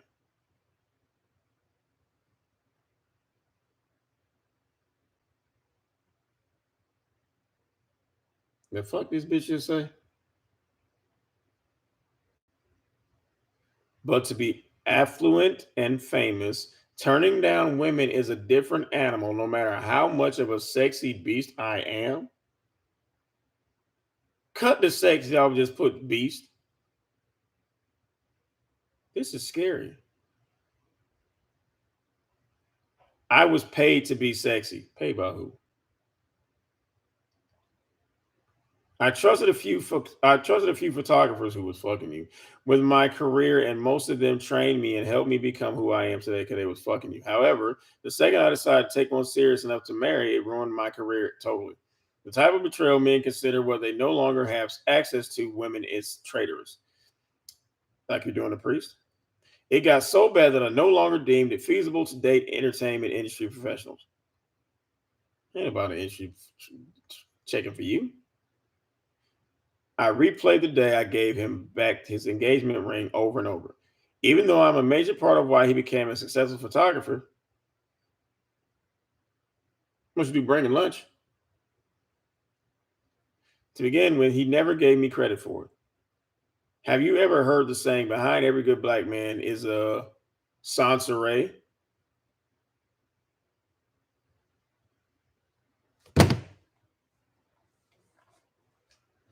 Behind every good black man is a Soncerae? Oh my fucking God.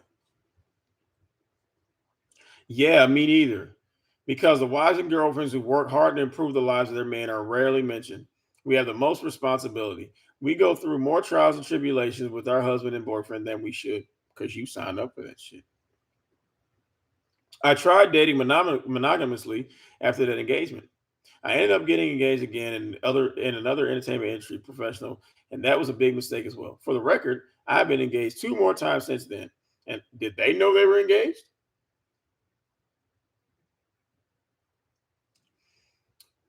Mm-mm-mm. This is when I started dating casually, privately.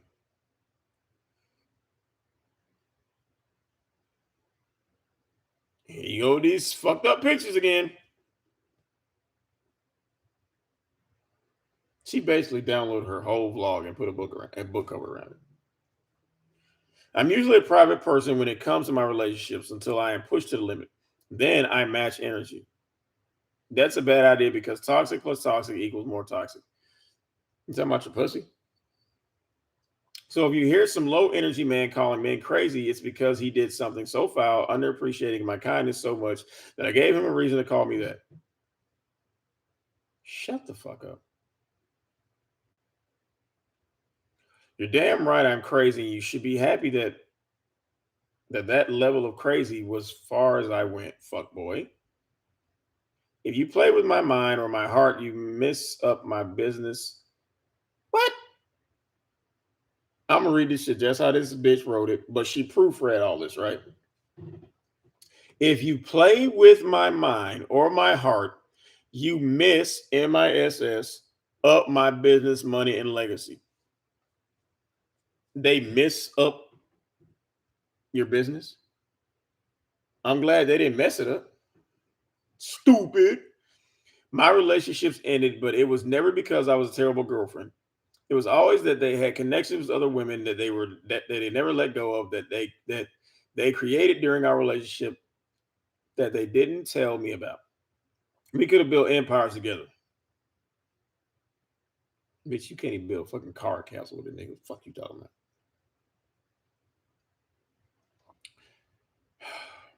We built empires together, but 60% of the men who tried to date me, whether they were blue collar, white collar, or affluent celebrity, oh my God, none of them appreciate the concept of the power couple. with your clout chasing ass. They either wanted me to stop modeling or they treated me as if me being a lingerie model meant I needed to be treated like a slut because you were a slut. Says the bitch who went to a swingers party and got a train ran on. What I do for a living is no reflection of my personal life. Yes, it is. Most people do not understand that. Think about it. How many of you want to do what you do at work at home? Not many of you. Work Soncerae and home Soncerae are two very different people. Oh, wow. Wow. That's funny about my modeling career. Why are you talking about you didn't have a fucking career? Oh my God. What's funny about my modeling career is that modeling wasn't even the worst career that men thought I had. I was really disrespected when men found out that I drove Uber because everything you said prior to that was a fucking lie. Forget that I made six figures driving Uber 5, 6 hours a day. No, you didn't. Just yesterday, I made $150 driving for an hour and a half. On average days, if I drive for about 6 hours, I can make $320 a day. Driving for Uber is easier than modeling. It's just not as glamorous. You aren't going to see someone become a celebrity Uber driver, but you think you are. But okay, in this day and age, you might. Ha, but not me. Please. My career in tech, here we go again. My career in tech was harder for me to accept because you didn't have the skills to do it, you stupid bitch. Wow. Surprise, I even knew how to code or that I worked at tech companies doing data analysts made men feel defeated. Wait a minute, hold the fuck up.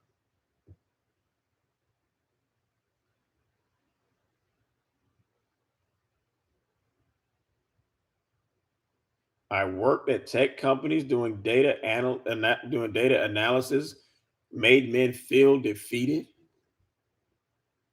You didn't know what the fuck you're doing. How is anybody gonna feel defeated? Stupid. I am beautiful and online doing something other than being nerdy. It gave men online the opportunity to tell others online that I was lying about being a tech in real life because you were lying. They started hacking into my LinkedIn accounts, contacting former coworkers and romantic partners, trying to find personal information to help disprove that I work in tech. Meanwhile, my coworkers and family were like, "What's wrong with these people online saying that you work in tech?" One weirdo hiding behind a fake profile on YouTube did a whole smear campaign telling people that I made up a lie that I was an astronaut at NASA. Well, we didn't say you were an astronaut, but you said you worked at NASA. His stalking me from his work computer made him lose his job. He left me alone after that. I personally do not like sitting around doing nothing with my life. That's what you've been doing. My phobias are poverty and idle time, which you have plenty of. To kill time in Atlanta, before I gave birth to my son, I volunteered at the catering to the homeless events weekly with nonprofit organization Simply United Together, as well as Hosea Feed the Hungry. Is that supposed to put a gold star on your forehead because you're passing out turkeys? Try doing that shit when no one's watching. Then we might start to believe you. If I was a billionaire, I'd still find some work to do. The best part of being an entrepreneur is I can do whatever I want to do. However, I want to do it.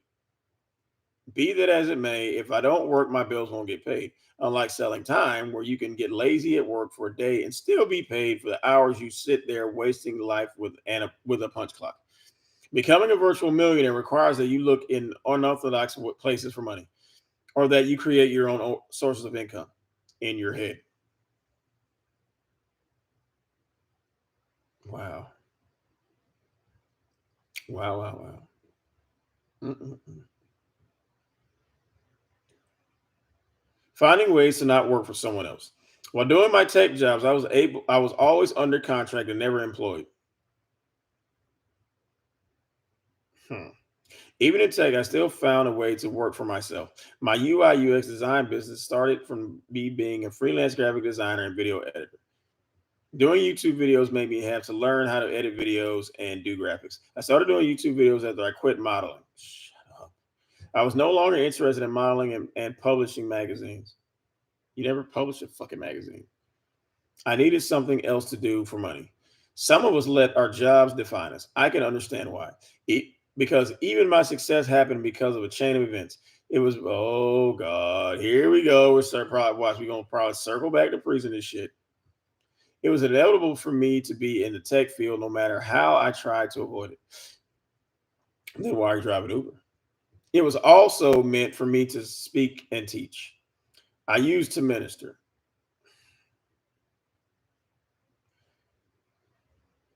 Oh my God. I actually thought that's what I'd end up doing. Wow. Mm-mm-mm. Wow. Where did I leave on?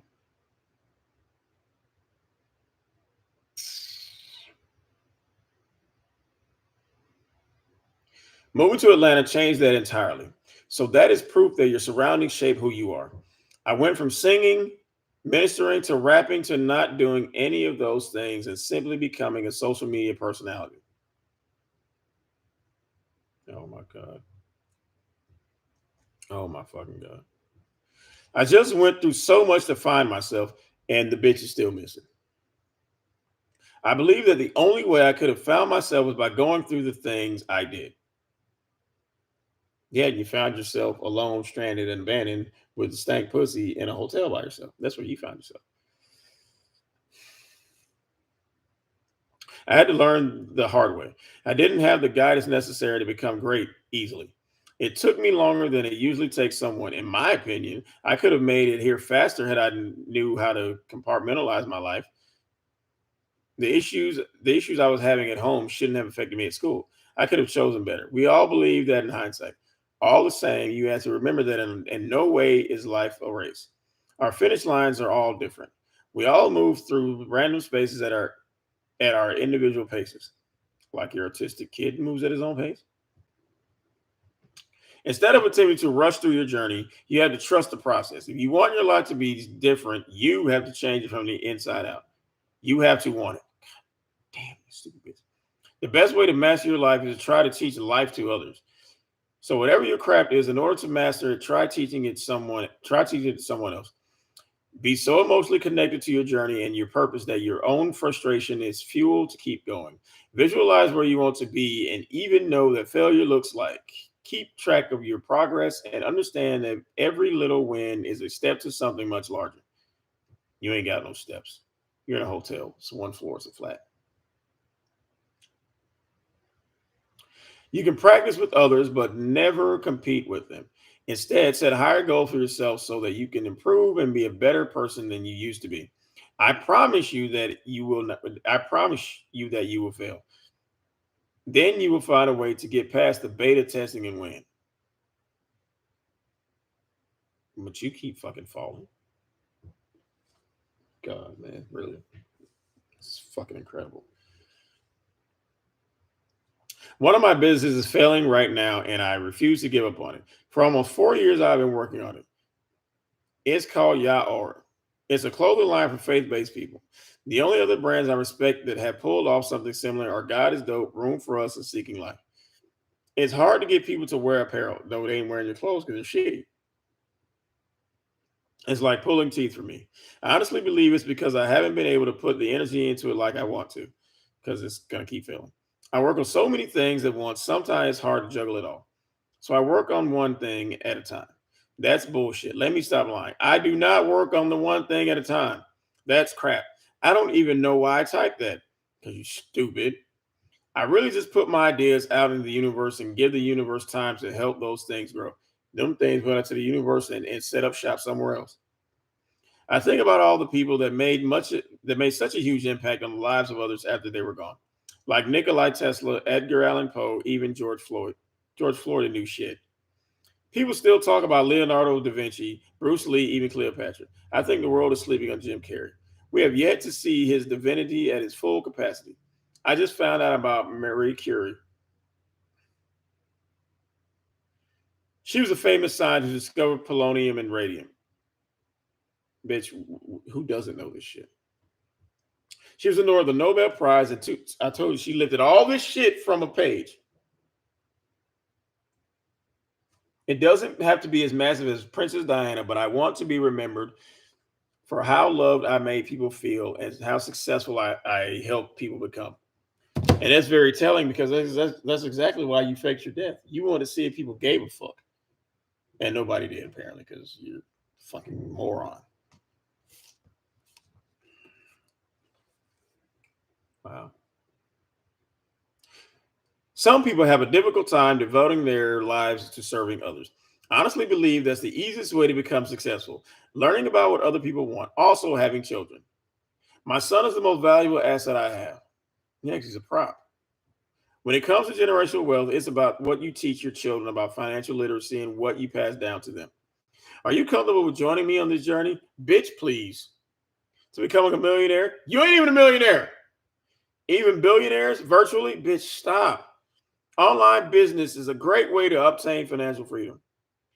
Whether you choose the health and fitness industry, culinary arts, hospitality, interior design, parenting, personal finance, business, landscaping, construction, publishing, whatever industry you want to tap into, we can take this road together. I was a millionaire once. Oh, God. God willing, I could take you on this ride the second time around. This is the third, fourth, fifth, sixth, seventh, eighth time, bitch. I just covered the basics. However, it's a must that we dive deeper. You've read only a small part of my story.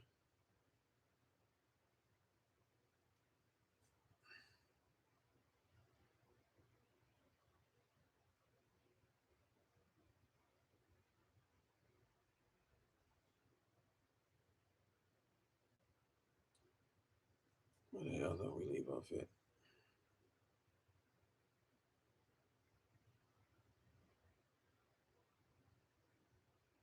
Hold on, guys.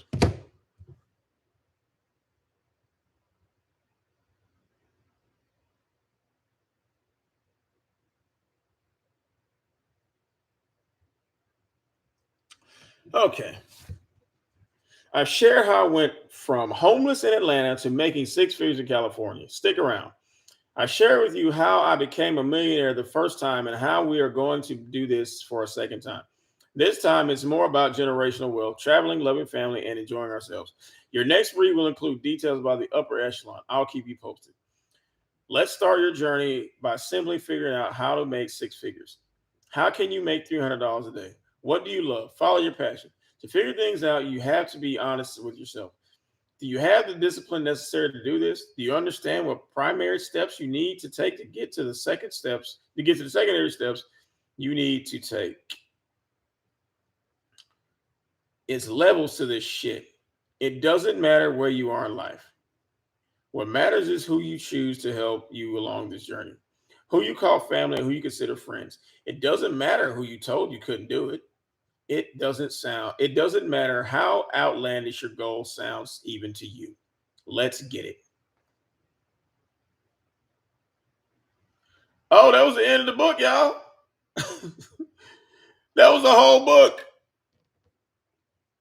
So the book is only 64 pages long. It says 67. Oh my God.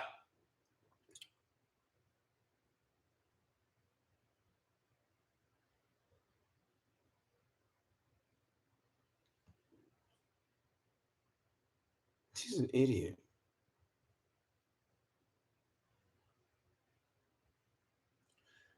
And now she's naming all the niggas whose dick she probably done hopped on. Ray G, you did so much for me when I first moved to California. You were there for me, my mom, and my son when he was a newborn. You didn't have to be that support system, but you were. Even when it was frustrating, annoying and hard. Thank you. I still can't believe it was you in the living room with me. Wow. Tavares F. You'll disagree, but Father Sky brought me to you. I needed a place to regroup, and even though you hate taking in strays, you sucked it up and did it anyway. Thanks, Cuzzo. My Archangel Michael. You were a great godfather to justice. Were I guess these niggas realize you want shit, they all left. You were a great godfather to justice, and you were there whenever I needed you, anytime. You will make a great father and husband someday. You flew away. I wish you were still here. Mark H., my dearest friend, you talked me off the ledge so many times. Bitch, I would have talked you. Bitch, take a dive, man, for real. You helped me gain wealth.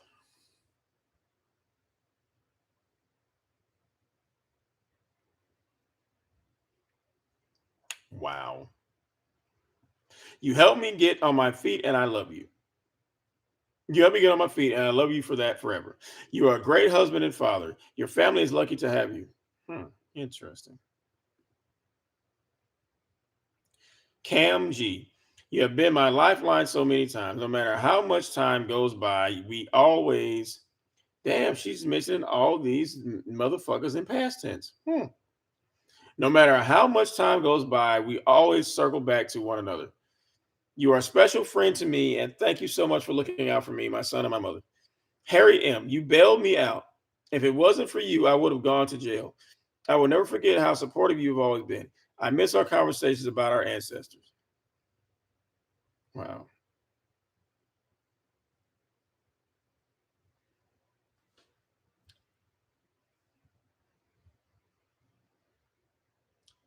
That was the entire fucking book. How the fuck do I get my money back from this shit, y'all? This shit says 67 pages. And to tell you how to be a virtual, all this is a regurgitation of all this shit on the fucking WordPress. So basically, all we did was pay for this fucking picture and cover. That's all we paid for.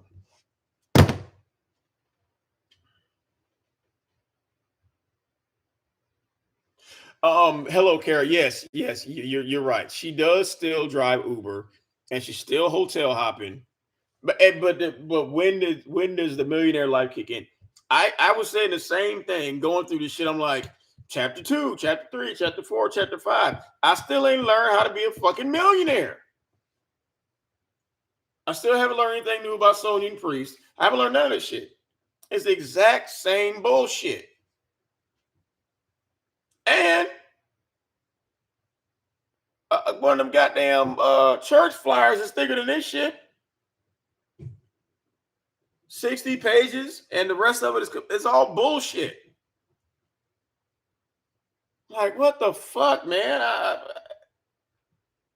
Is it me? Like, I didn't even want to buy this shit. I said, somebody got to throw themselves on the goddamn sword. God damn, man. This is... Wow. Hey, you know what's really telling about this? Because obviously he's trying to use this shit to communicate with fucking priests. There's like 3 pictures of justice in here. 1,000,000 pictures of priests. None of Damo.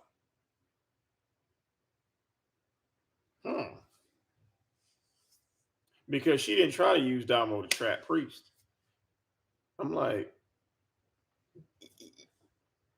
you did not even mention your daughter in this motherfucker? No picture? Like, really? Wow.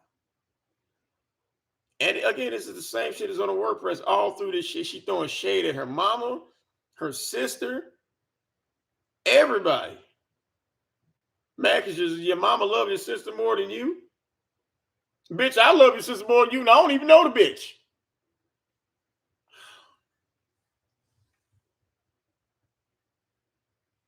Wow. Oh my fucking God. Oh my God. Yes, Kara, I did pay for this bullshit ass book on fucking Kindle. Can somebody please show me how to get my fucking money back? Anybody? Because this shit is, I mean, and then them same raggedy ass pictures she keep posting. And look at this picture right here, y'all. Look at this picture right here. You see that? Doesn't this remind you? You see how her titties is goddamn? She need to throw her titties up in a bun or something, because this I'm like, This bitch literally looks like she got 4 fucking arms with her titties hanging in the front. Like, don't y'all watch like Wild Discovery when y'all see them them African bitches out there in the fucking jungle and shit? They be in that fucking river. They got a fucking hippo right there. They doing their laundry. They got a basket on their head, and they got the little motherfucking baby just floating past. And they got long ass titties just like this, with another baby at the end of the fucking titty. That's what this bitch look like. You long titty having motherfucker. Oh my, wow. This shit is, you can't make this shit up, man. I'm so fucking pissed off. Like, really? I thought it was gonna be some fucking bombshell and how to do that. And let we finna go over. You know what? I'm I'm finna be Petty LaBelle, right? I'm finna be Petty Crocker. Okay, I mean, let's just go over this shit because this shit isn't fucking fair. I mean, goddamn, I ain't do nothing to this bitch. I just lost fucking what took me like 2 hours, the other one, and then 2 hours. Oh my god, man. I want to jump off a goddamn cliff after this bullshit. But we gonna go. We finna have a photo flip, y'all. We finna go through all these goddamn photos. Cause since I had to go through this shit, I fell on the sword for all you motherfuckers, and I can't believe this shit. Here we go. Let's see what the fuck. Oh my god. Okay. Will somebody comb this little motherfucker hair? I mean, okay. And here she go again with this shit. Why? Stop.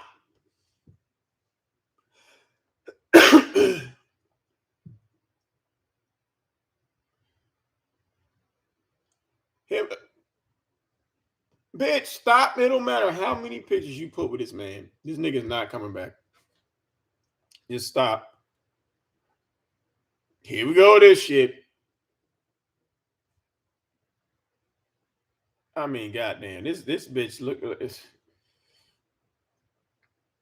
Don't she look like a goddamn African booty scratcher in this shit? I mean, what the fuck? What the fuck? She all them damn plates and then shit.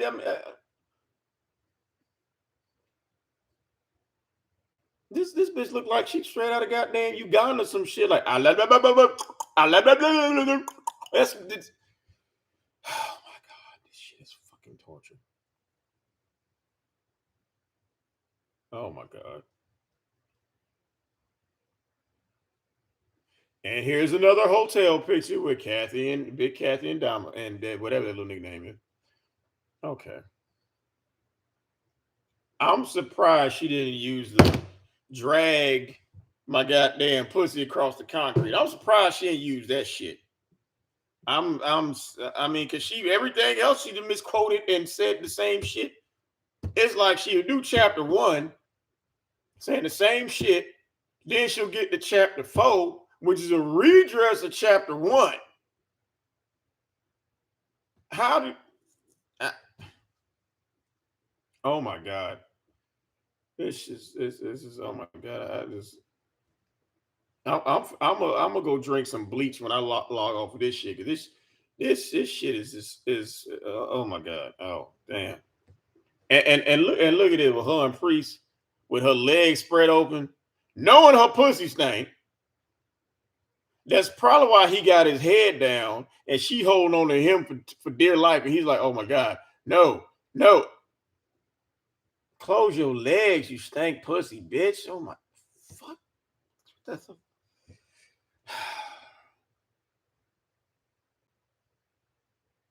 Big Kathy and Justice and whatever the fuck they had. Wow. And there's Soncerae in the hotel room chair. Notice the no smoking sign right here because you're in a fucking hotel still. God, man.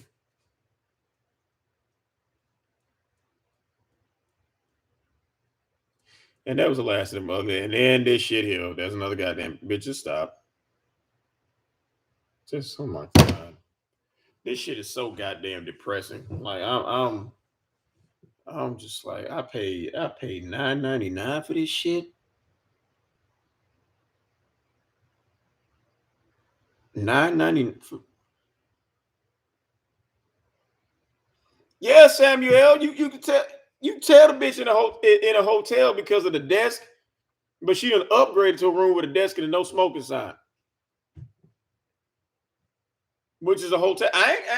This is my shit. I ain't got no smoking sign nowhere in this motherfucker. What? I'm just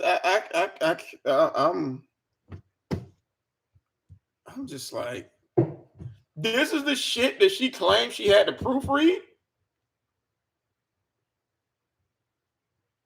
Why would she have to proofread anything that she copied and pasted and threw in here? She plagiarized herself.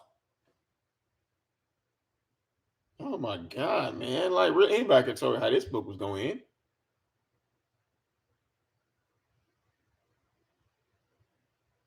Oh my god, man! This is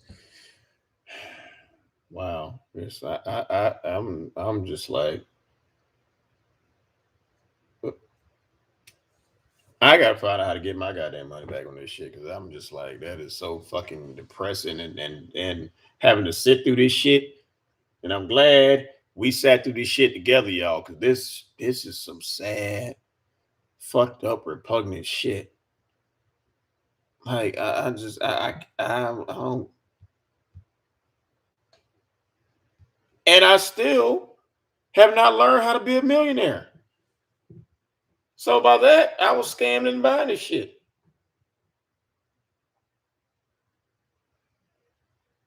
Yeah, Samuel, it was the back of the cereal box was longer than this shit. Oh my god. I mean, because she's stupid, Samuel. That's why. She don't know how to use the shit. That's why I said this bitch is really good at sounding really good. But the more she babbles, the more it becomes apparent she don't know what the fuck she talking about. No, Kara, she didn't improve the lung disease because nobody bought that. Lung disease was too. No, she didn't say anything about lung disease. She got to bring up how men keep cheating on her because of pussy stank. Priest erectile dysfunction, which I explained all of this shit. Like all the little the nuances and bullshit and finger pointing out. I shot holes in all this shit. Priest got erectile dysfunction, but your pussy stunk. I mean, really? I mean, throwing his family, your family under the bus. On one hand, Big Kathy's amazing because she's allowing. You ever notice anyone who allows this bitch to sit on her ass, she considers amazing. Andre let her sit on her ass and go out thotting and botting. He raised Damo. She didn't have to take care of the responsibility, so he's amazing. Big Kathy let her sit her fat ass up there in the goddamn motel room, baking the fucking room up and shit while she out there with her disabled arm and diabetes, driving Uber while she sat at home. But her mom's a champ because she ain't have to do shit. Oh my God. I mean, she could have at least squeezed half a picture of Damo in here. Nope, but that lets you know right there. The baby, all them motherfuckers are means to an end for this bitch. The baby was a prop to keep a married man. That didn't work. Now you stuck with a baby you're resenting. But if you give the baby up for adoption, you still holding up hope that one day priest gonna knock on your door and say, "Look, my pussy stank too. We should be together." That's what this bitch is hoping is gonna happen. It's not gonna happen. I mean, if she knew that shit would never happen, fuck no, she wouldn't keep that little motherfucker. Hell no, she would have been pawing his ass off somebody. Oh, wow.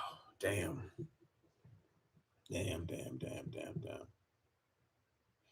Samuel, she left Damo out of this pamphlet. I'm telling you, all of this shit was a retelling of the whole priest ain't shit story. Damo is not a part of that. So why mention her? She's not going to mention Damo. She mentioned the little autistic Rain Man Jr. She listed him because that was leverage and a bargaining chip to get Priest away from his wife, and it didn't work. Now you're stuck with a baby, and you're still holding on to hope that it's going to happen. Plus, she can't get food stamps or assistance if she ain't got no baby. So no, Kara, you got to understand how this bitch thinks. Everyone serves a purpose for her. Everyone is a means to an end. Damo has no relation to this whole situation because Soncerae can't benefit off of that. The baby is used as a what did she say in that one live stream? I'm the more successful woman. I'm the one with the baby. I got the man's baby. That's why he's useful now. Hoping that his daddy will come back or always has something to hold over his head. Yeah, he's probably autistic. She went from saying that he could read and write, write A is for Apple and speak German, Spanish, Vulcan, Klingon, all that other shit. But then when you see him, he is obviously delayed. And she know that shit. So it's just I don't get it, but it's fucking hilarious. I'm just mad that I killed about 300 brain cells listening to this shit. But again, somebody had to fall on the fucking sword for this shit. But I don't know. I just need to contact Amazon and say, look, can I please get my refund on this shit? Fuck $9. I want compensation for the brain cells that I lost reading this shit. So, yeah, Manga Megs, I don't know. And then she kept saying all through this to justify the thing with Priest. I'll never not date a guy who's married or engaged. Wow. Wow.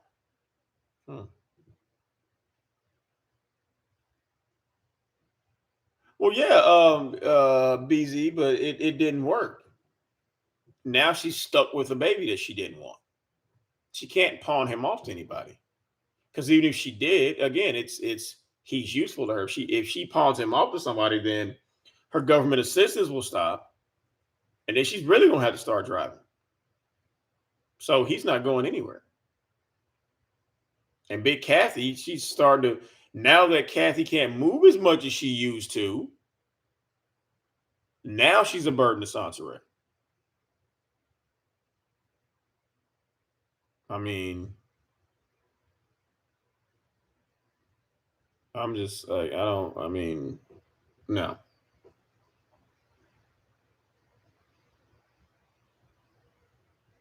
Well, Megan, two reasons. Number one, she would have to put him in daycare, which costs money. And she ain't got no. Yeah, he's a no Megan. He's a three-nager and still in diapers.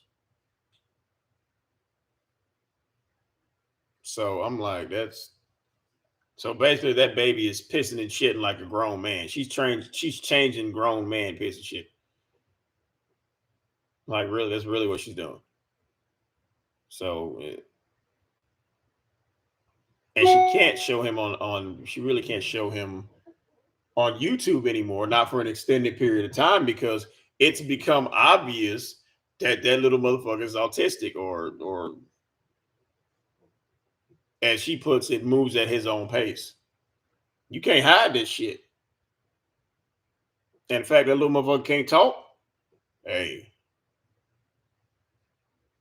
she can't get offline, BZ, because she still has that glimmer of hope that she's going to be a somebody. Even though this bitch has probably the biggest collection of L's on YouTube. Like, no, it's not gonna happen. So I don't. This shit is fucking hilarious, man. But I'm mad that I had to be the one to goddamn do this shit.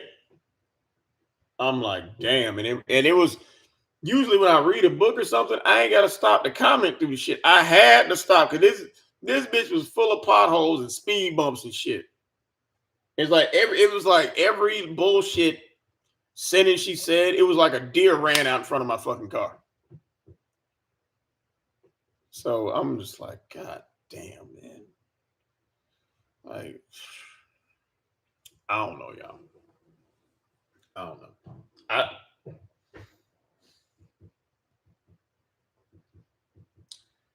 But yeah, that's I don't know what I don't know, Kara. That's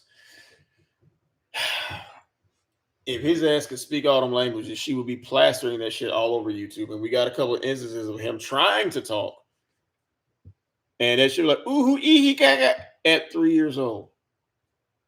That's his vocabulary.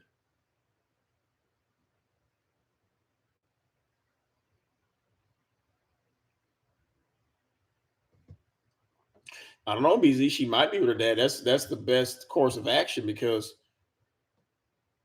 I mean, I'm sure she's tired of asking, do y'all have twin size beds in the next hotel room we get?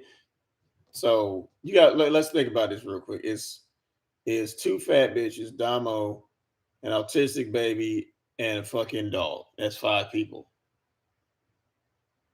So let's look at the sleeping arrangement. How's that shit gonna fucking work? So Justice probably sleeping in bed with a mama, and Damo and Big Kathy probably share a bed. And I bet you, nickels or donuts, one if not all them bitches is snoring. Kara, she's not going to college. Not out here.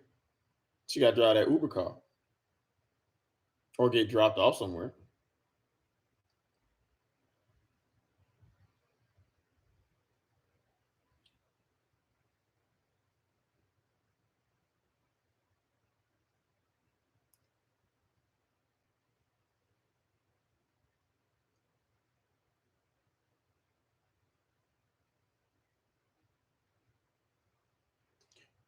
Homeless moratorium. What do you mean, BZ?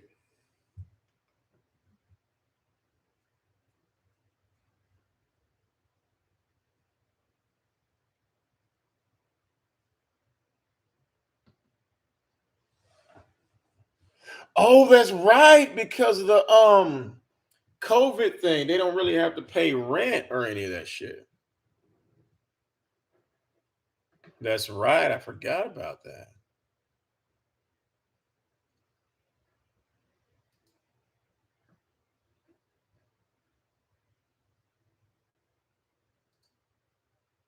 That's interesting.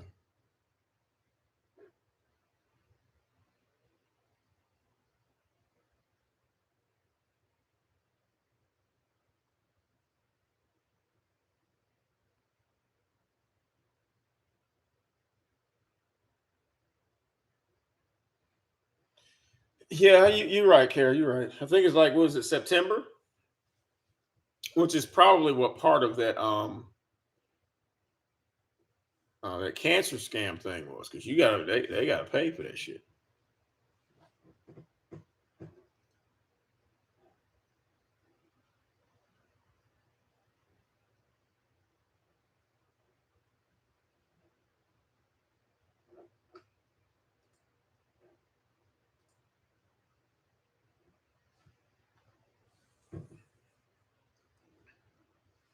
This shit is crazy, yo. But that shit was goddamn funny when she talked about all the motherfuckers got kicked out the hotel the day before Christmas Eve. That goddamn Indian man wasn't playing. He bought his goddamn rent.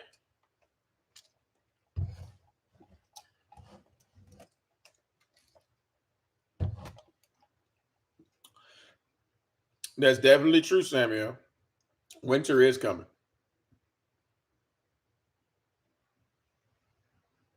BZ, you're speaking from the standpoint of a rational, normal person, which this bitch is not. I mean, how's she making a living paying rent for free all this time and not save nothing? Because she's a piece of shit.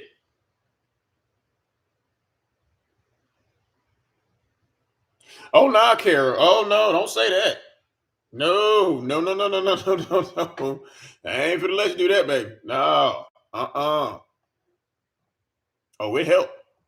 Our work is still working. Oh, it helped. Believe that shit. Because the ridicule is enough. I mean, making that bitch move and shit. Hey, that because I mean, come on now. All this shit is stemming from shit that she created. People just responding to her ass. Yeah, Mega Man, she got to run those scats as well. She got to have that goddamn money. Got to. Because if they drive an Uber, it's got to stop at some point. If she playing, she driving every day of the week. If she driving Uber, how big Kathy gonna drive?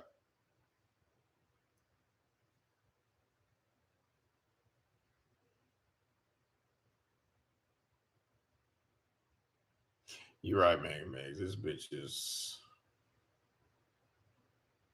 I mean, what else can be said about this shit?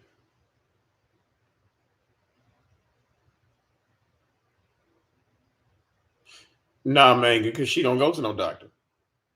Because she goes to the doctor, that's why with the whole pregnancy thing. If she had gone to the doctor while she was trying to guilt Priest into staying, the doctor would have fixed whatever was wrong with her. So she can't guilt him anymore. Finally, he said, fuck it, bye, bitch. But imagine what that shit was like. Him trying to leave. She's like, but my drawers are bleeding again.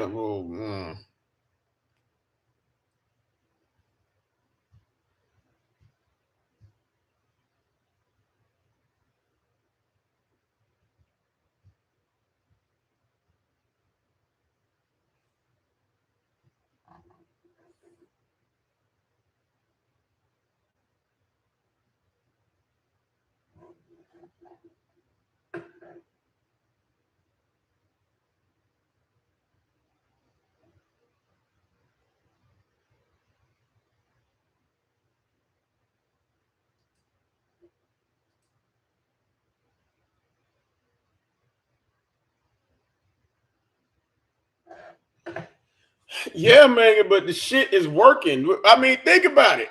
But Carrie, you can't say that our work didn't work because this bitch was running out of shit. She had to goddamn fake kill herself. So obviously the shit we were doing was working. Believe that. Believe that shit. That shit was working. She just mad that it worked. Cause she thought she could fake her own death and motherfuckers gonna sit there and feel sorry for her. Like, no. Like, how you write your own obituary? Like, really? Well, I mean, shit.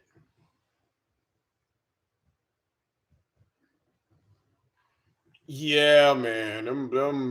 That's why the bloody draws, I call her pussy the valley of the shadow of death.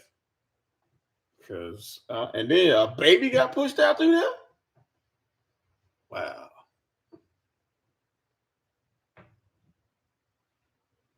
She'll do it. She'll do another scam next year around Justice or her birthday. Because every year there's a different crisis every year.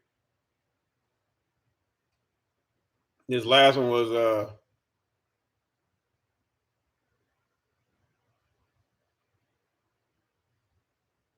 why, Carol, you really thought this bitch died? Even if she did die, which she needs to. Um, that's on her. Can't nobody bully you online and make you kill yourself when there's an off button. There's a block button. She did that to see if people cared. If didn't nobody give a fuck. Nobody cared at all.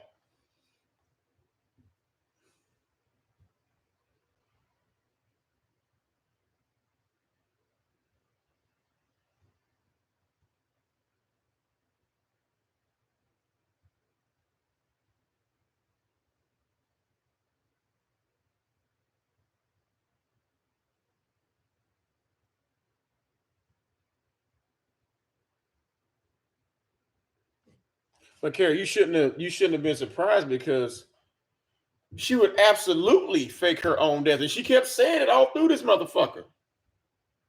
who Soncerae was. That's basically what her obituary said.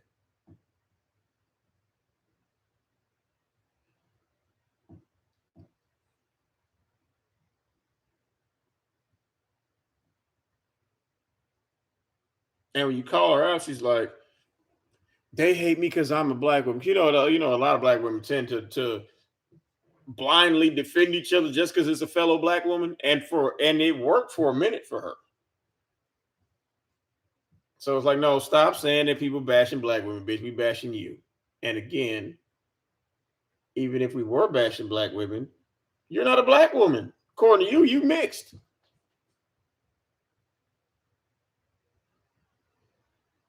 Yeah, Kara, that was the thing because think about it. It wasn't just his birthday party. Her birthday was right after that. So that's what this shit was for. One year she tried to raise money for a fucking cruise that never happened. So she could go partying on her birthday.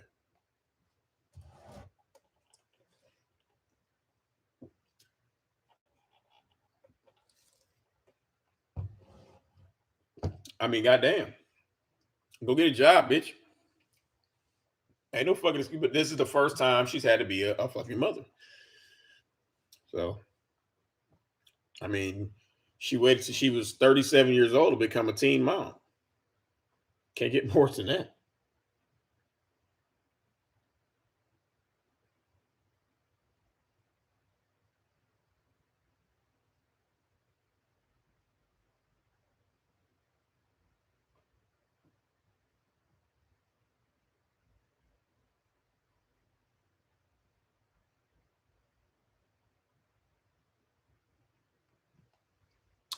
Um, Charges as far as what?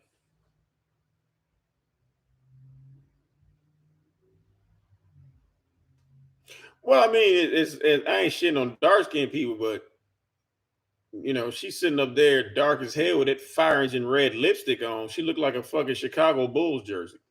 Like I'm looking at her like, the fuck? Why? Like she couldn't collect for a funeral manga because then that would be illegal. That's why she had to go fund me. Like, oh, by the way, y'all, I'm dead, but can y'all send some money for the baby? No, ain't clear.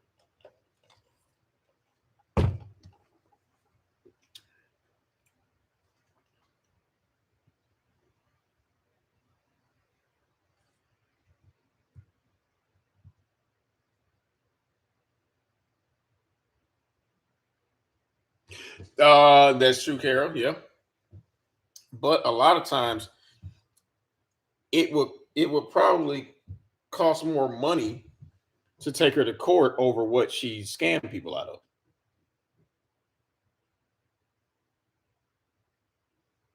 Well, Megan, she couldn't collect money for a funeral because a funeral doesn't exist. So she had to change it to the little motherfucking birthday. Like I'm dead, but make sure he has a good birthday party. And we saw the fruits of that. She had a fucking outside pizza party birthday with one fucking pizza.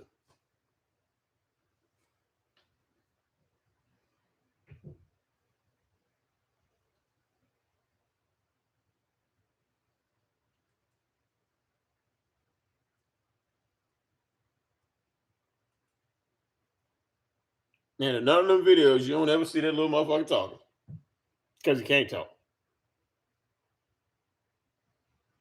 Was it a Little Caesar? I thought it was Domino's. Please don't tell me she got a hot and ready for that little nigga birthday party. I just saw the box open. Carrie, I don't give a fuck. She can block these balls. I don't care. I'm like, I got to read this shit. And then I'm mad because I wasted $9.99.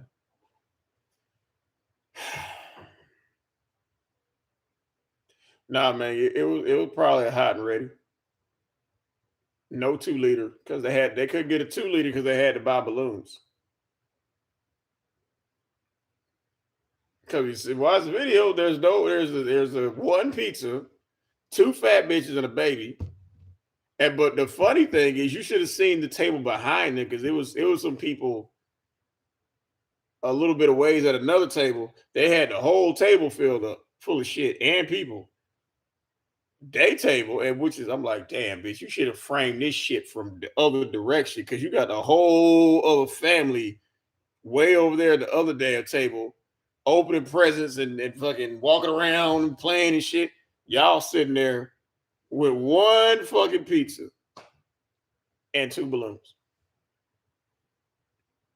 Man, it could have been a little Caesar. It would have been worse if it was, because was the hot and ready's $5, pepperoni's $8, but you don't get a 2 liter. So it's either 2 liter or 3 balloons. So, hey.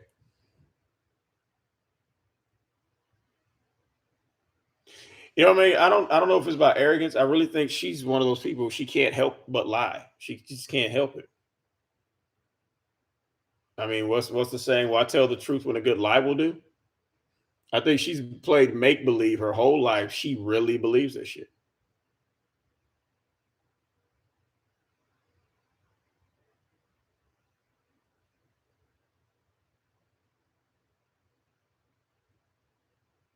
Well, I mean, her bragging is what makes everybody shoot at her and go, no, that's her bragging is what make people want to do that.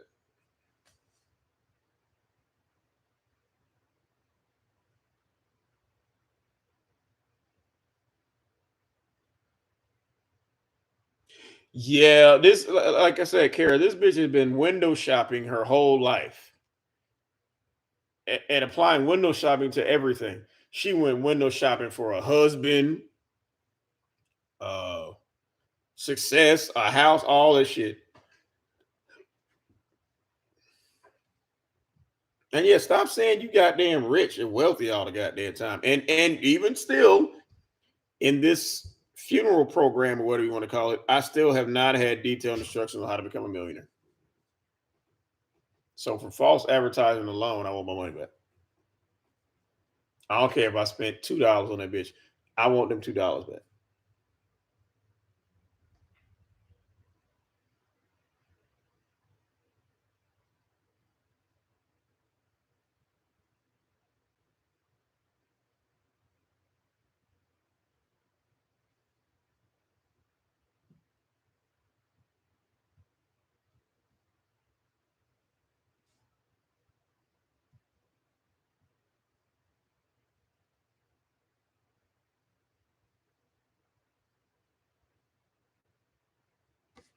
Well, Kara, that's all in her head.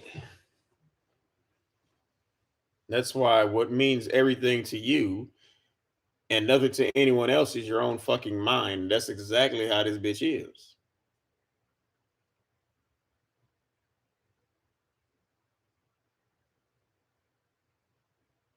In her head, she's wealthy, but it's like be late paying on that Uber car and see what they do to your wealthy ass.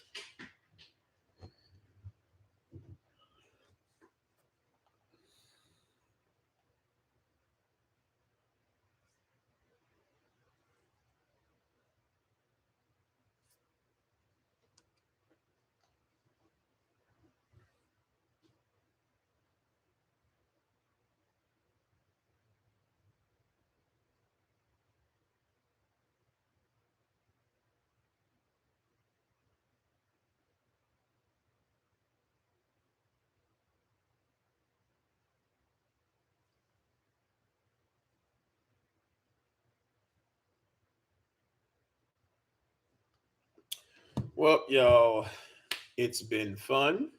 Um, this is my second live stream, but um, wasn't as difficult as it was yesterday trying to get on this bitch. But